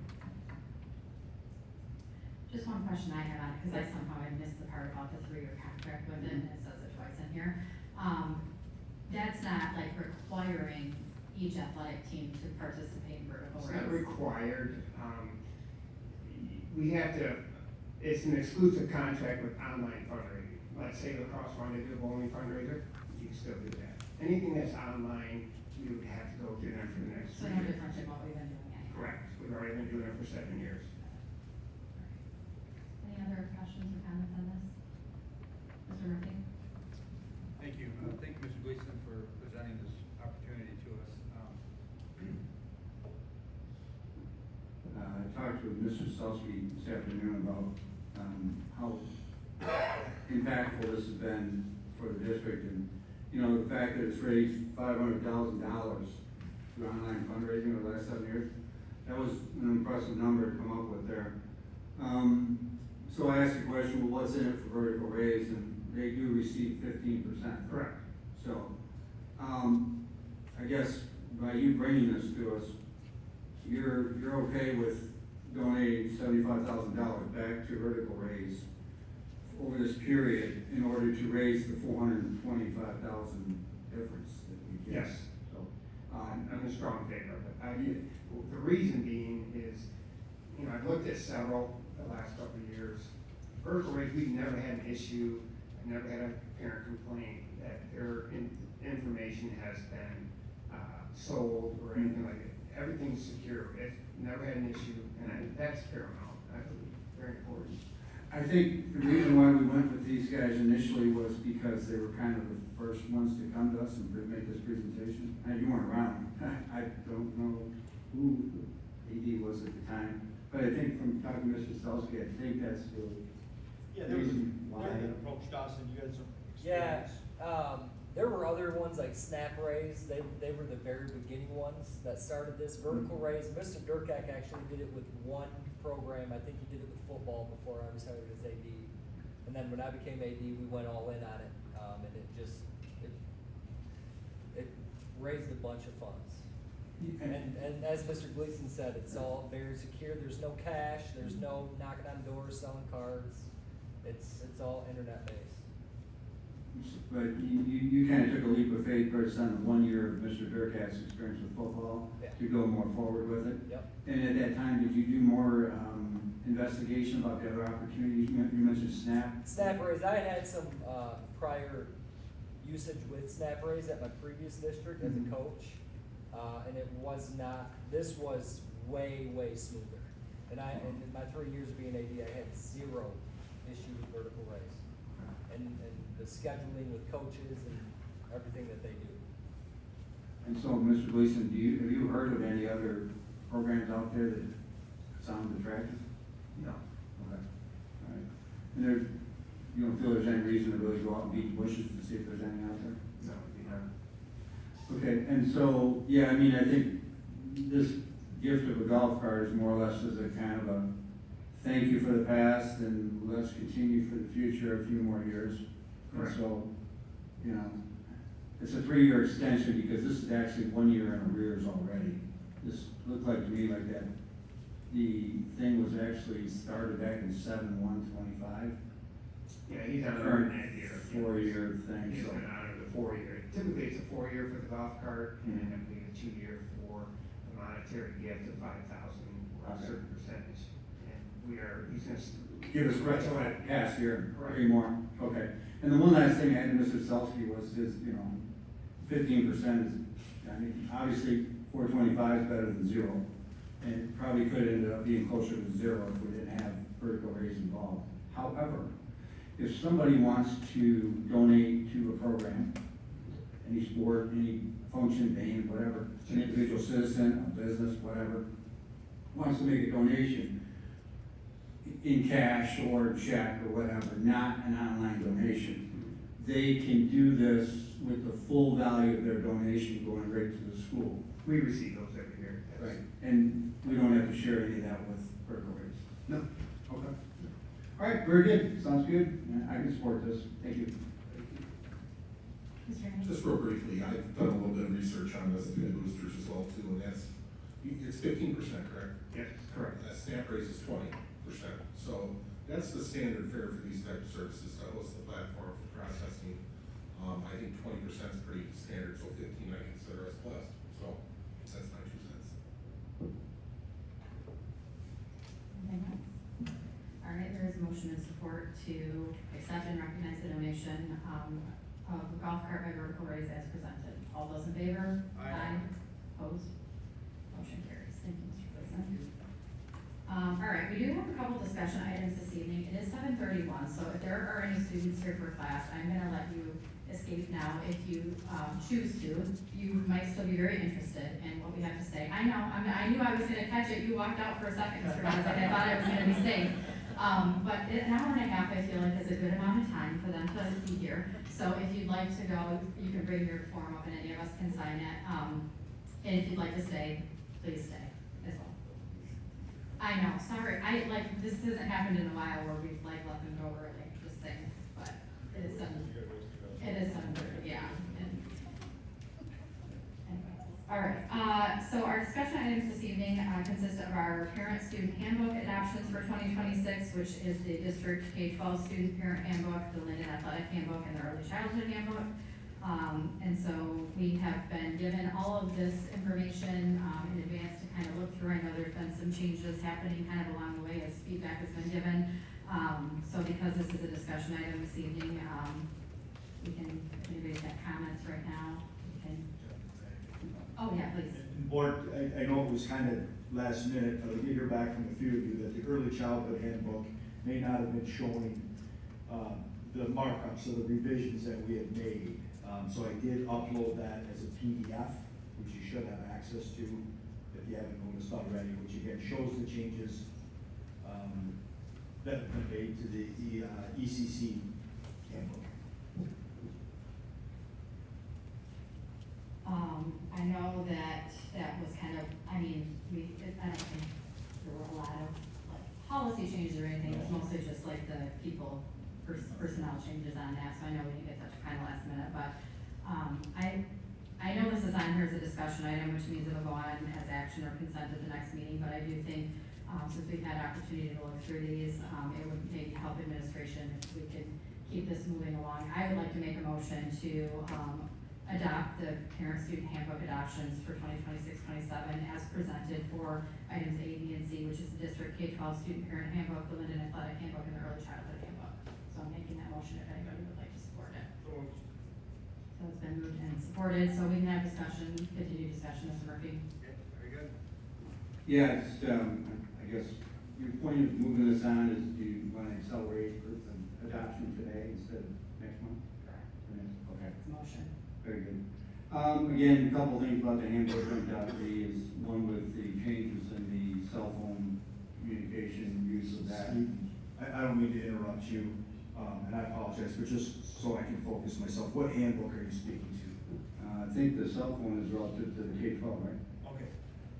Is it, I don't think we have cell phone in early childhood. No, I just didn't know you started out with a handbook, and then I interrupted. Oh, okay. Yeah, the K-12 one, the first one, the big one, I guess I'll call it. There's been a pretty drastic reduction in the allowance for cell phones in the schools with a fairly generous amount of exceptions that are being allowed. And a lot of this is being driven by the state law that's changing starting next year. So I just want people to understand that, you know, district's not necessarily behind this, but it's something we have to live with. So, because of the law more than anything. I'm hopeful that when necessary that, you know, like for a device that has, I guess about, you know, a calculator on a cell phone or a calculator separate. I mean, it's tough to bring two devices. You know, the cell phone used to be the one you could use, and now you really kind of have to bring a calculator instead. So that's a little bit disappointing, but I guess when you balance it all out, they felt that making these changes and restrictions on how much interaction it was necessary. So anyways, I support that, it's good. I think that change to our policy is a positive one.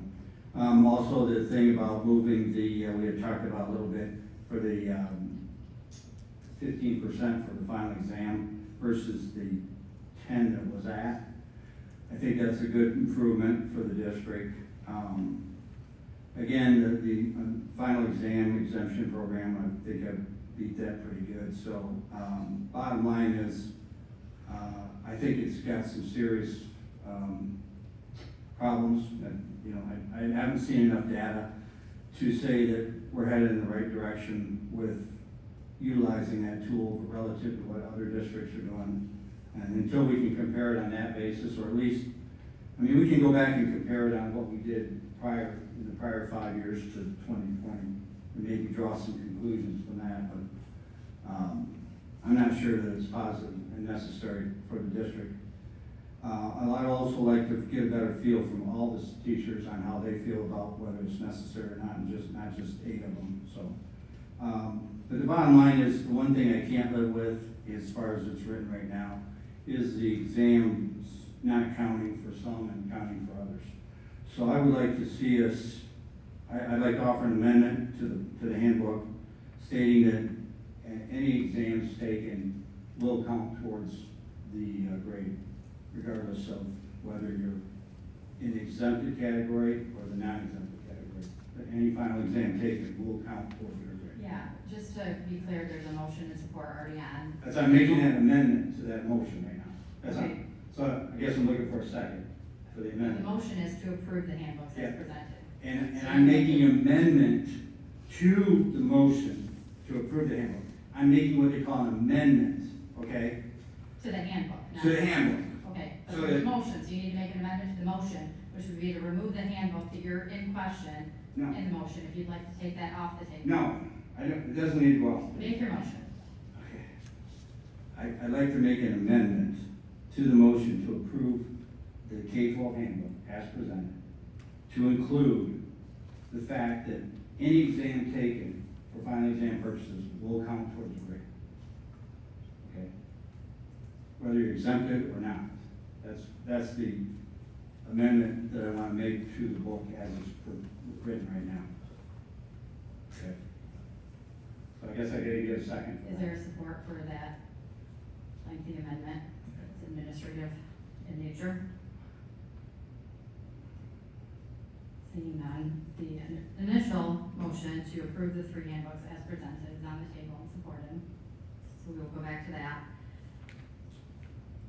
Just as clarification as well, it doesn't change this motion, but regarding the cell phone policy that you brought up, and I'm glad you're in support of that, but our school district was already ahead of the game on this. Our teachers have already been, Right. our students are already doing this. They're used to not having their phones in class unless directed by the teacher. They are using their calculators and not their cell phones on their math exams.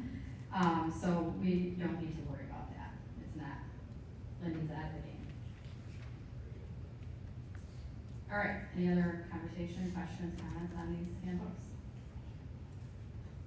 Seeing none, there's a motion and support to approve the parent-student handbook adoptions for 2026-2027 to include the district K-12 student parent handbook, the Linden athletic handbook, and the early childhood handbook.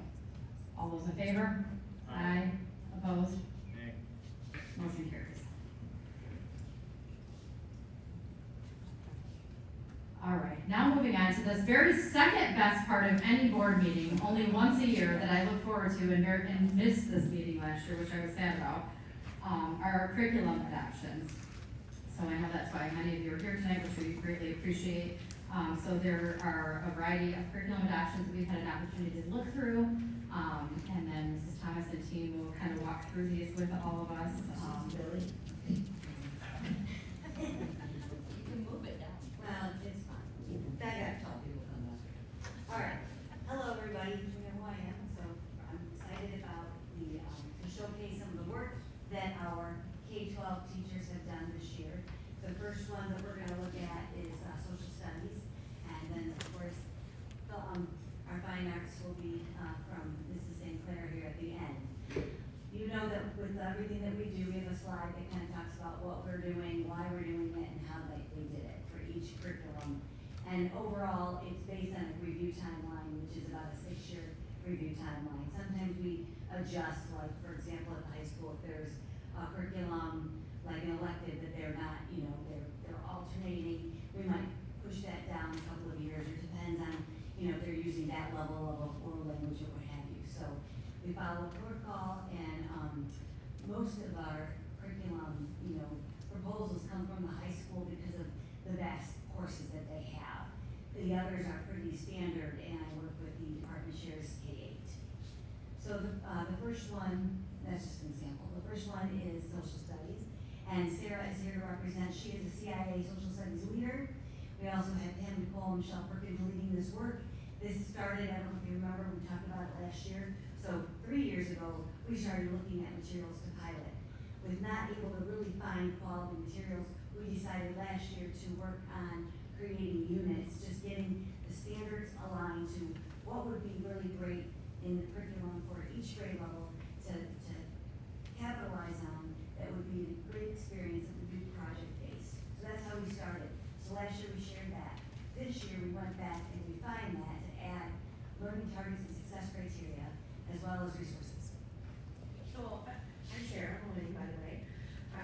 Thanks for having us here. Some of the resources that we've used in our curriculum piece here for social studies would be things like our scholastic news articles that we have at different grade levels, all K-5. Some of them are social studies weekly, some of the grade levels use that. And also we have a web program that we used to use many years ago, and now it's called Discovery Education. And it has a lot of different links, it has virtual field trips, and it has a lot of different information that supports our social studies standards. Great, thank you. They also, in all kindergarten, first, second, and third, fourth, and fifth grade, look for supplemental resources like trade books to purchase for supplementing their curriculum, which we're really happy to do. So I appreciate the work. And Sarah personally led K-1, Nicole led 2-3, and Michelle Perkins led 4-5. So it was a joint effort, and it's been done without them, so thank you. All right, the next thing I'd like to talk about is specials. Amy Bush is a fine arts and STEM department chair, like CIA, she's right here.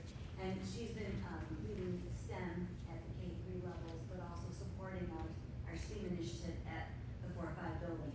So what's going on with this right now is that we really work together. Katie and I have talked a lot about trying to strengthen the transition between 3rd to 4th grade and 4th to 5th grade.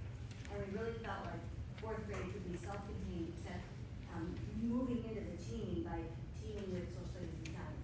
So that when they're going from 8 to 9-year-old, they're still having that self-contained experience at Central, but then they're gonna be moving on and still teaming with social studies and science. But then in 5th grade, what we have right there is the ELA, social studies teaming with the science and math. So it's gonna be a little bit more gradual. And what we've decided to do is try to have all 6 teachers in each grade have specials at the same time, which gave a big challenge to our specials teachers of, so what would that look like?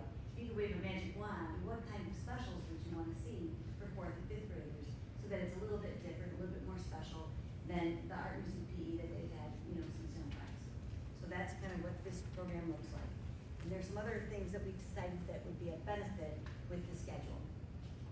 So with allowing all 6 classrooms to have a special at the same time, that's going to give the classroom teachers as well as the special teachers that common planning time, which that time is priceless. It's absolutely priceless. I think special teachers did a great job with their research and planning and developing this curriculum to make that transition from the K-3 building to the 4-5 building, but focusing on that 4th grade level right there before they moved into the 5th grade with team. And then, but the STEAM, Amy helped a lot with Alicia initially with this, her STEM pushing into art. So what the STEAM program will look like is both art STEAM teachers will be working simultaneously. One will be in the art room doing a project that's around whatever, like for example, bridges, okay? And so they'll be illustrating or you know, an art project around bridges where maybe the other art teacher or STEAM teacher is in the STEM lab creating a STEM project around bridges, whether they're building them or what have you. So they have across all content within the STEM, the coding, the robotics, the engineering. So there's, you know, really great projects that are going to be going across art and STEM, creating our STEAM program next year. So we're really excited about that. And they just got back from a call. We try to keep them apprised of what's going on in, you know, the state and national level of trying to get the best resources for our students. The music is going to be broken down into instrumental music and choir. So they'll get, for example, a 4th grader might have 1 semester of choir and 1 semester of instrumental music. So that's a way to really hone in on that particular area. And then mid-year, we'll be able to have like vocal and instrumental concerts. Physical education will still be intact. We just highlighted the most important pieces from the other curriculum. And then the other half of the year, they would have physical fitness and health. So we really try to look at what would be different and special so that we can really make it unique for the 4th and 5th graders at Central. So we're really excited. Thank you. All right, we're gonna move to the middle school. And I have Lydia Flanagan, who is now our CIA English Language Arts lead. And she's gonna share what we did with our 6th through 7th and 8th grade language arts. Hi, thanks for having me. We've been doing a lot with like priority standards. So we looked through all the ELA standards and we kind of picked out the ones that we thought to prioritize. And then we sort of looked at a few other curriculums as well as the new version of My Perspective. They've updated it quite a bit.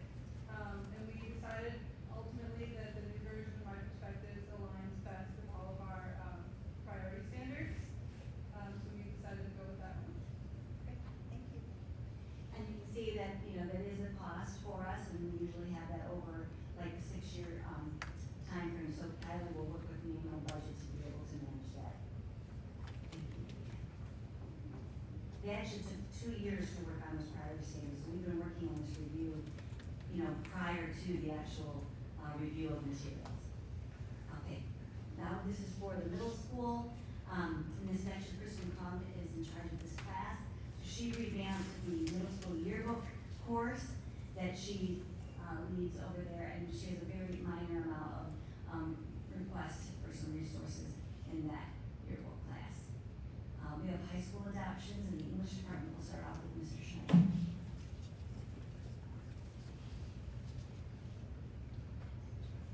Hi.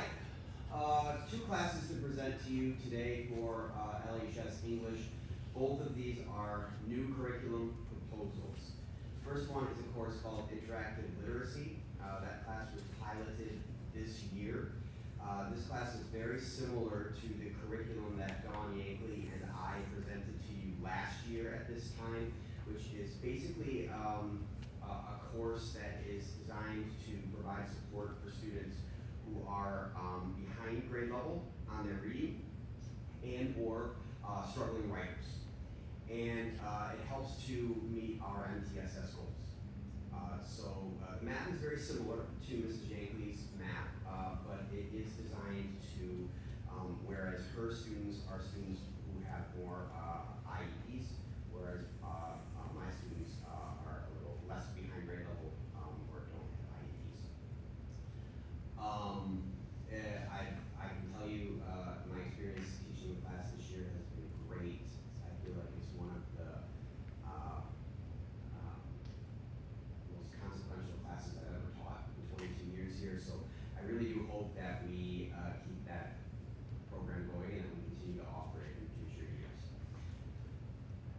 Great.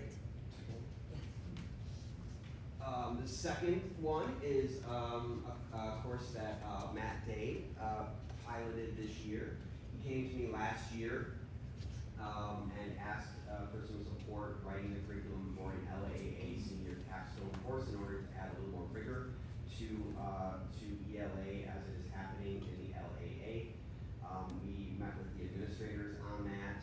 They supported us, and so I used some instructional coaching time over the course of first semester this year to work with Matt in terms of writing a curriculum. I had an opportunity to also observe his class a few times, and he did an amazing job offering these students an engaging, in-person experience and an experience that better reflects our actual curriculum that we have here, rather than the online curriculum, which doesn't always align. So I'll let him tell you a little more about that. Yeah, thanks for having me tonight. It's been a really great change in LAA to kind of deviate away from what Edgenuity does and to kind of give a senior capstone is what we're calling it. So these are skills that we envision students having as they move into the workforce or into higher education. So we're focusing on reading, we're focusing on narrative writing, we're focusing on research, and there's a drama aspect in there as well. We didn't have time for that during the pilot, but I'll do that next year. Seeing students kind of gain confidence in their reading and their writing has been something that we haven't seen in my past 5 years of LAs. Excuse me. So it's been very consequential in watching their growth and seeing their confidence moving to that next step. And I'm really excited to continue this and improve it year upon year and looking forward to the future. Okay, we have Becky Shaw, department chair with Sarah Campbell for math. Good evening. Looks like we're talking about personal financial literacy first, so that's a class I've been teaching for probably about, I don't know, 15 or 20 years, so I lost count somewhere along the way. But at any rate, I think it's really cool that LHS has stepped up and said, hey, all students need to take a course in financial literacy. And when you look at the state of some folks' financial situations, we know they're not always getting that information from, maybe home or wherever. So it's nice that they're able to get at least some basic information to play the game of life maybe in a more effective way. So the state came out with a set of personal financial literacy requirements that can be embedded into a social studies class, for example, economics, that kind of thing. But we decided to make sure that we were really covering all of them, that we would require all students, beginning with the current sophomore class, to take this BFL class. And so I took my existing curriculum, I did reorder a few things, I just kind of restructured stuff a little bit and made sure that everything that was in that state requirement was embedded into the course. And the large majority of it was already there, but we were able to make some of those small necessary changes. We do use a textbook to kind of supplement some of it, but most of our materials are handmade or come from NEFI, which is the National Endowment for Financial Education, and some free resources that they provide. So we're not asking for any money. Okay, so that was that first one. Oops. There it is, okay. And so Becky Banquets did a really nice job of looking at the intro to algebra curriculums sort of initially several years ago, and a couple years ago when I came on board, just 2 years ago, to teach intro to algebra, she said, hey, math major, could you maybe come along and take a look at the curriculum with me and make sure that some of the language is more clear and concise and accurate. So we just made some, nice little tweaks, some additional add-ins and adjustments, but most importantly, we added in the success criteria. And so we're just asking that you approve that curriculum just with those added pieces to the curriculum now. And then also, more recently, we've been working on creating some formative assessments using peer assessment, which we're piloting as an assessment tool. So that's been another one of our ongoing tasks for the year. That's it. You guys have any questions for me? Thank you so much. Okay, I think it's science next, with Mr. Landrum, our CIA science leader.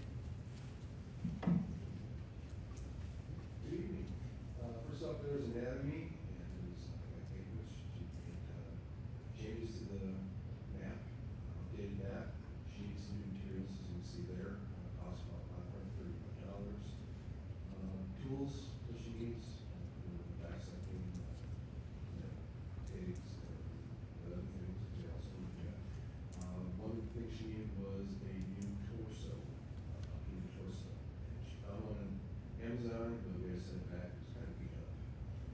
Didn't survive the shipping process.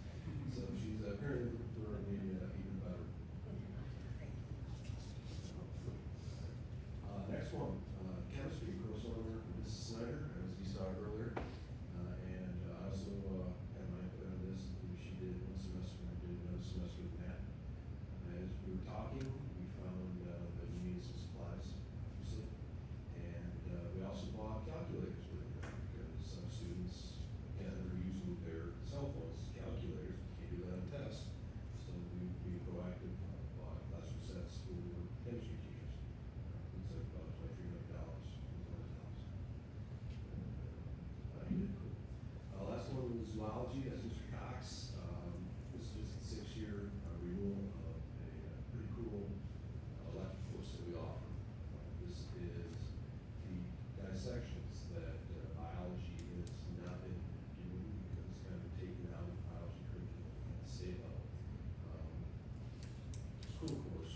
This is what got me into the sciences back when I was in high school. And further, we look at ourselves as school and it's necessary, but as they get into college, you realize biology is that, it's the process itself. Zoology is what happens next to the organisms of life. So, pretty cool. Nothing new, really, you just had to redo everything and you felt to get all the necessary supplies at this time. So, yeah. Thank you. Thank you so much. And you have access to all of the maps for every course that we've been talking about tonight. You'll see that there are success criteria and learning targets that are aligned, which is really exciting.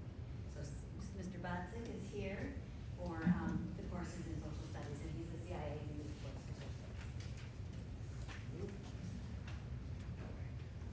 So the first one is just the curriculum review.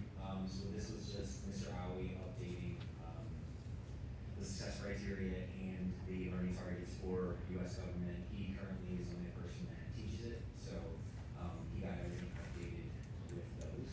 So there's nothing new that we're asking for as far as monetary things for that one.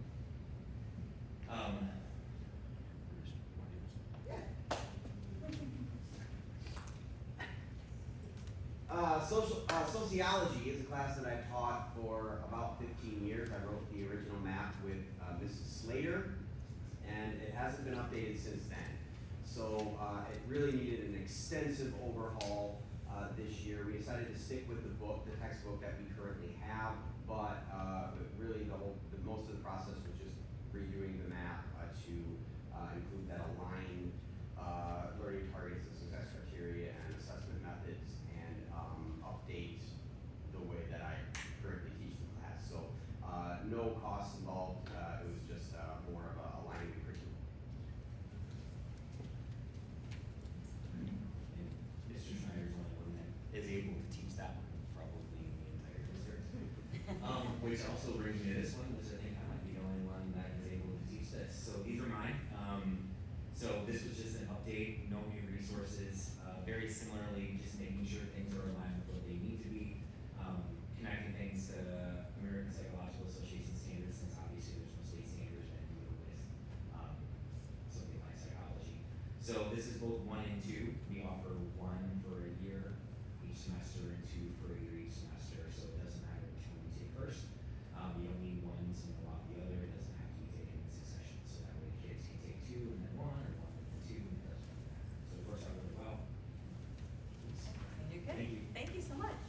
Then, of course, we have Sherry Spencer. She shares the CIA lead for the fine arts at the high school with Mr. Bell. The first one is exploratory art. Mrs. Toy went through and did a review just to update the content and lessons. No money is needed or resources at this time for that class. Drawing and painting, she's looking at panels for this one, drawing panels for the students to work on, to be able to take out to the halls and do some perspective drawings. Again, just a review and updating content and lessons. Graphic arts,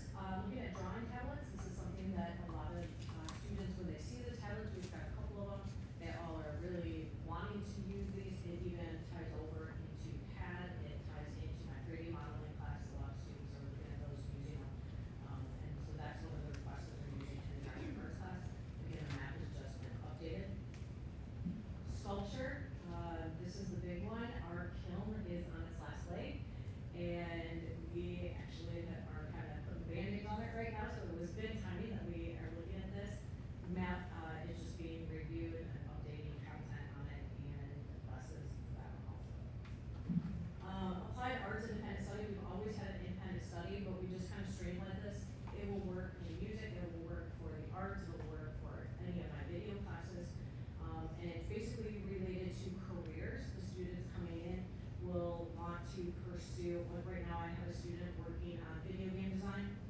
It's something that he wants to do in his future. He's gone through all the courses that we have, this is just the next logical step, so we sit down, they do a research project with this, and then they go on and have different skills that they wanna learn, and we talk about it, it's reviewed with me, and then we have deadlines that they have to meet, and then a major project towards the end. And I have a few students doing this right now in different classes. The 3D class, I think the last time this one was reviewed was probably around 2017, so it really needed an update. This is one that I loved when I was in college, surprising that we had it back then. But I did 3D modeling on the computer and absolutely loved it. Actually won an art contest and paid for my first couch with the print that I made. So that was really cool. So when I tell the kids about how this has kind of come about and has been one of our loves, they think that's kind of neat. And so what we're looking at is 3D printers. I have one right now that it prints in one color, so just keeping up with the times. And so the 3D printers will print in multiple colors. We're actually at that unit right now, and we'll have some 3D prints for our district art show coming up on May 7th. Intro to Game is another course where we just made adjustments to the map and timing, and so the software is all free. The students can download it at home for free. It's nothing that we have to purchase. Our program that we use, they do such a great job so that students can continue to use this software. Okay, thank you. Okay, that brings us to kind of the finale, and this is all about assessment. We have worked for 3 years trying to develop a vision for a balanced assessment system, and we knew that we wanted the best tool possible. We had used way back, I think it was 2010, when I brought ExamView with, when Mr. Sosowski was the building principal here, and usually when I was at middle school and so forth, we had ExamView. And it was good, but it wasn't really robust, but it was, every textbook in those days had ExamView things. Then we moved to what was called Illuminate for quite a few years, probably 5 or 6 years, and that was a good tool that we could use for formative and summative and observational tasks. But then it got expensive and they moved to synergy assessment, and then COVID came. And we really never got that off the wheels and really worked hard. So we, as I shared with you before, we pulled those back and we really tried to kick the tires, and our teachers that we had K-12 piloted synergy assessment and Illuminate, which is now DNA. And then we found another one that hit the butts, all of the characteristics that we wanted, called Mastery Connect. We worked really hard trying to see which tool would be best. And after looking at more than 14, we actually selected those top 3, but it just wasn't exactly what we wanted. So then I went to another training and I learned about another program, and actually from that program I learned about what's called Edulastic. So I brought that to the team. Ellen and I, of course, we've been vetting these programs. There's 14, 15 programs that we've been vetting, meeting constantly with them, and then bringing them to the teachers to look at, are we, is this one we want to pilot? So believe it or not, peer assessment is what it's called now, the old Edulastic, and it's great. We've had a lot of positives from our teachers, from kindergarten, Sarah, all the way up to Becky Schaus and Dan Schneider here at the high school, that it's hitting what we need. And believe it or not, some of these programs, when we looked at 14, only a couple of them actually were robust enough for secondary math to have the kind of questions that they need for their curriculum to support graphing and all sorts of things that, the vocabulary she can share with you later. But it was exciting to see that we found something that was so teacher intuitive that they'll use it, not just for summative assessments, but for formative assessments along the way. We really feel like that's a catalyst for what we're doing, especially with our collaboration and our PLCs, so teachers can have quick data that's aligned with the standards, and so they're writing them and adding them into their maps. So we're really excited. We are asking to purchase this. It's really a 5-year, quote, but we'll have a program with our business office to work with. GoGuardian is the company. And in addition to that, GoGuardian has high-level, superb classroom management system to lock down devices for students, which right now we use Lightspeed at Central and at the middle school, but we're piloting GoGuardian to make sure that interfaces well with our Lightspeed filter system. And with all things going, we're going to be in great shape, K-12, with that resource, as well as the assessment tool for our teachers and students. So that's the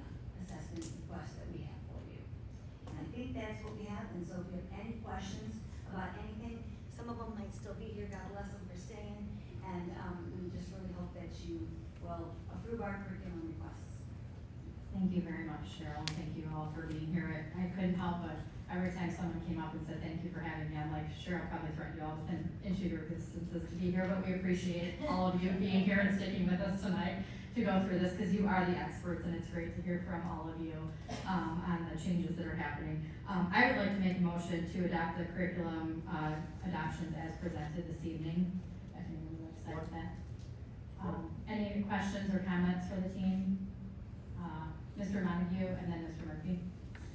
Thank you, Ms. Luck. I just want to say that, I probably say this every year, but this is a really great affirmation for me that we have all the right people in the right roles, and all of you are passionate and have wonderful expertise in your fields that you are the department heads of. So thank you so much for all the work that you do. And you're also very thoughtful and judicious about spending the district's money, and we really appreciate that as well. And I also just kind of have a funny story for Mr. Schuss about the PFL. And I believe when I was in school, it was called Math for Survival. So I'm glad to see that it's got new content now. And I think that was like panels, writing checks and how you can calculate 20% off of something. But I had a student say to me, hey, I have a PFL question for you, Mr. Montague. I said, yeah, sure. And they said, are auto loans calculated the same way as a mortgage, where you have an amortization schedule and the ratio of interest to principal goes down every month, and are there prepayment penalties? And I was like, well, what does your book say? And I started flipping through the book, and oh my gosh, is it dense? And there's a lot of great information in there with taxes and how loans are set up, and I mean, it's really, really impressive. So that's just the most recent example I thought of that I got a little bit of insight into what you're all doing. So thank you for all you do. Appreciate it. I will happily support this. And just to interrupt again, but Jared, when you said that about math, so I think there's 8 of us here that graduated from Linden, and all of us were shaking our heads. Yeah.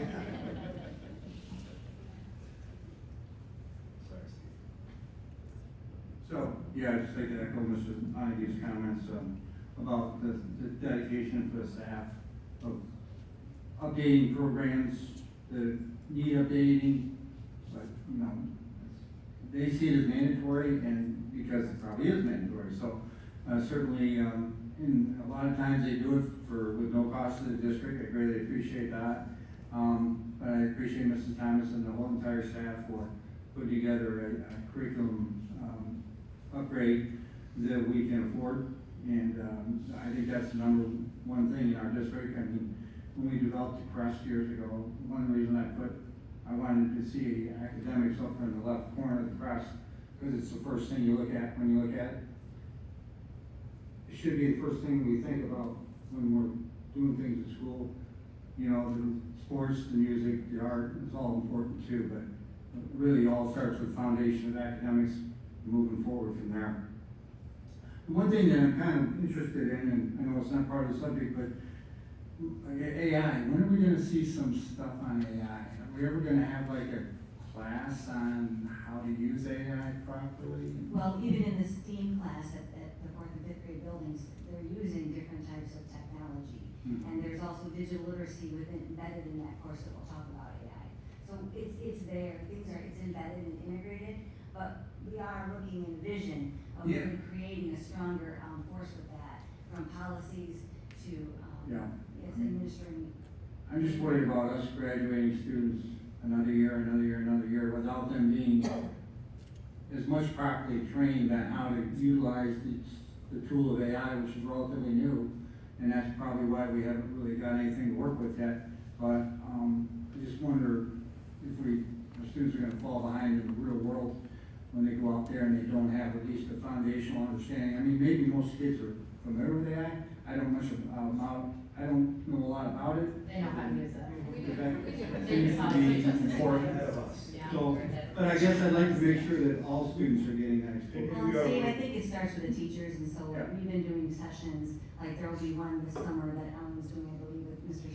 Schneider, talking about AI and using it within their instructional practices, as well as, I know that we've already planned for the August 18th professional development. I have a speaker coming in who's going to tie it to our goal of formative assessment, so AI and formative assessment, so that the teachers, have some other tools to look at. So we're constantly looking at that, as well as, like I sent Ellen with, a slew of folks to, call this year, and she's working with them, asking what courses are they gonna take, and what classes are they taking when they're there, speakers, et cetera, so that we can make sure we're diversifying and getting a lot of information back to the schools. So we are definitely in it. Okay, because we don't really talk about it much because it just doesn't get identified, pulled out that way, but, so I'm glad that it's on the top of our wish list. Even software, like Yeah. software at the high school English department, we turned it in, or at East Park at the elementary, which is an online software tool for students for applications. It's embedded in everything. Okay. All right, thank you. Yes, Anna? Yes, thank you. So I did have a couple just clarifying questions for curious mind. I love the idea that Central's kind of changing it up a little bit. I love the idea of making that transition year, because that's such a big transition in that building for kids. I like the idea of kind of breaking that up a little bit. I did have a question as far as like the PE class and then the, so you have like physical education and then the health class. That's like a fitness, so that would be, like, kind of like, I don't know if you've heard about the lifetime sports at the middle school, but that kind of an idea where they may go outside and do some track work, or, going over to the field, or they might do some hiking, or they, they're gonna be doing some things outside depending on the weather. They might even do a little bit of lacrosse or snowshoeing in that fitness class. Okay. And then they'll do some things inside, so like the rainy day, they might do yoga, right? So we're trying to create just opportunities so that kids are still physical fit, but that we're having some change and some fun. And we'll even have some like speed stations around where they might do, jump ropes and then, sit-ups and then burpees or whatever. So we're trying to kind of mix it up, and Becky's worked on that curriculum. And so she has some requests, of course, for some materials that we can use for that, indoor and outdoor. And I was just kind of curious, because I know space is kind of a premium at that building specifically, because it's so crowded, and I love the idea of the common planning, because that's so fantastic. Yeah, we just revamped the building. I was gonna say, I know we didn't get a chance to see the new building since it's up, because it's kind of wrapping up in the. Well, again, the media center, since it's not gonna be used the first 2 blocks, because we only need 2 blocks, and we'll get everybody their specialists. So that's the cool part, that we're gonna be buying these flip forms for like choir in the media center. And then we're gonna use the cafeteria for fitness, because it's large enough, and that actually used to be the gym, I think just before I was principal there. And then, of course, so we have the STEM and the art room. So you're just having to get really creative with your space over there. Got it. Okay. Yeah. All right, so there's motion and support to adopt all the curriculum changes as presented here this evening. All those in favor? Aye. Opposed? Motion carries. Thank you all again for being here this evening. It really is meaningful that you all spent your time to be here and answer questions that we might have, so thank you very much. Oh, Mr. Haney says you should be free to go now. I'm not, that's between you and Mrs. Thomas, I'm staying out of it. So if Haney says it, it must be true. So we'll do one more woo, and then you all can just scooch on out, because the fun is not over. Almost over, yes.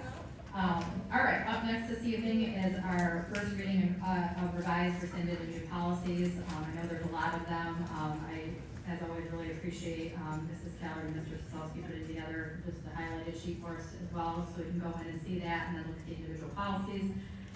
This is just a discussion item for this evening, so does anybody have any questions, comments, feedback on any of the policy changes? Mr. Montague?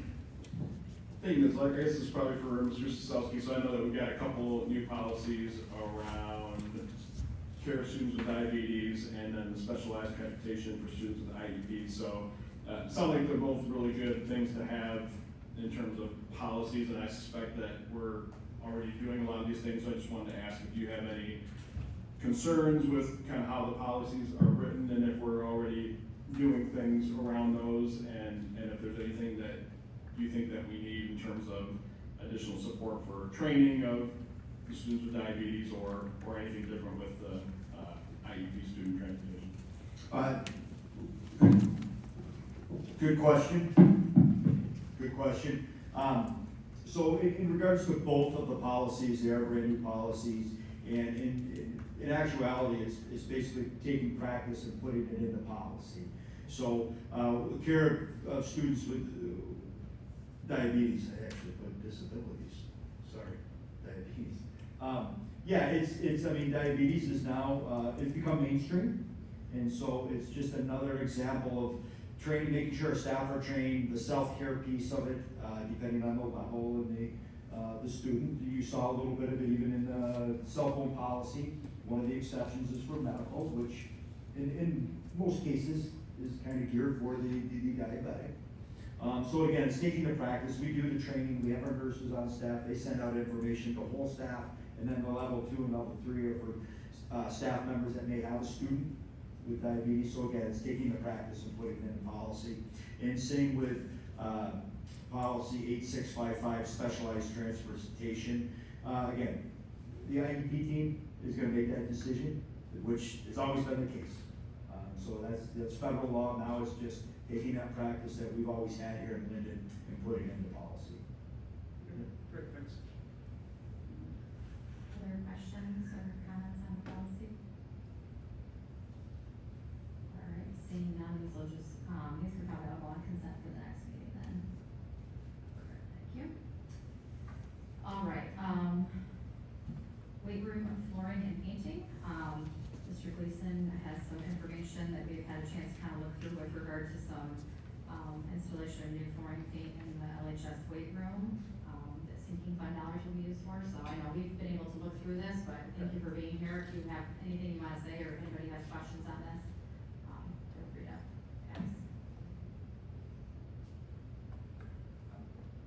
Go ahead, Mr. Murphy.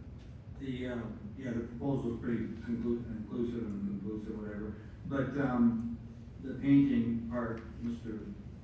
Siselsky got us a link to it today. Yeah, so, just real quick on that, we've had at least one more quote coming back. The one that I gave you guys today, Mr. Valdez, handed over to Pete and I, because it just came in from Niles. So at least that gives us an idea. The other quote may be higher or lower, we don't know yet, but we expect that anytime as well. And so those will be the two that we'll choose from, just as back. Did we put those out for bid of any sort, or the painting? I believe at this point, Mr. Valdez just communicated with painting companies that we've associated with in the past to look at numbers. Okay. Very good, thank you. Any other questions or comments on this? All right. Very good, thank you for being here. I would just walk away from the mic like that, honestly. Yeah. Up next, discussion item for an overnight trip for the volleyball team to Northwood University. This is a trip that has happened annually. The LHS volleyball team is looking to travel to Northwood from July 21st to July 23rd for a camp. The cost of the camp is $215 per student, which includes the camp lodging meals. I know we've, Coach Mason has done this trip for many years, so if anybody has questions, comments, concerns on this, we can let them know, otherwise it'll go on consent at the next meeting. I guess I'll just say we appreciate Coach Mason continuing to provide these opportunities for students, in the summertime. And I know it's important just for, the volleyball team has some development, but also team bonding and whatnot, so that's good as well. Mr. Murphy? Thank you. Mr. Sosky, do you know, did this price go up much from last year? I do not know that answer. Okay, thank you.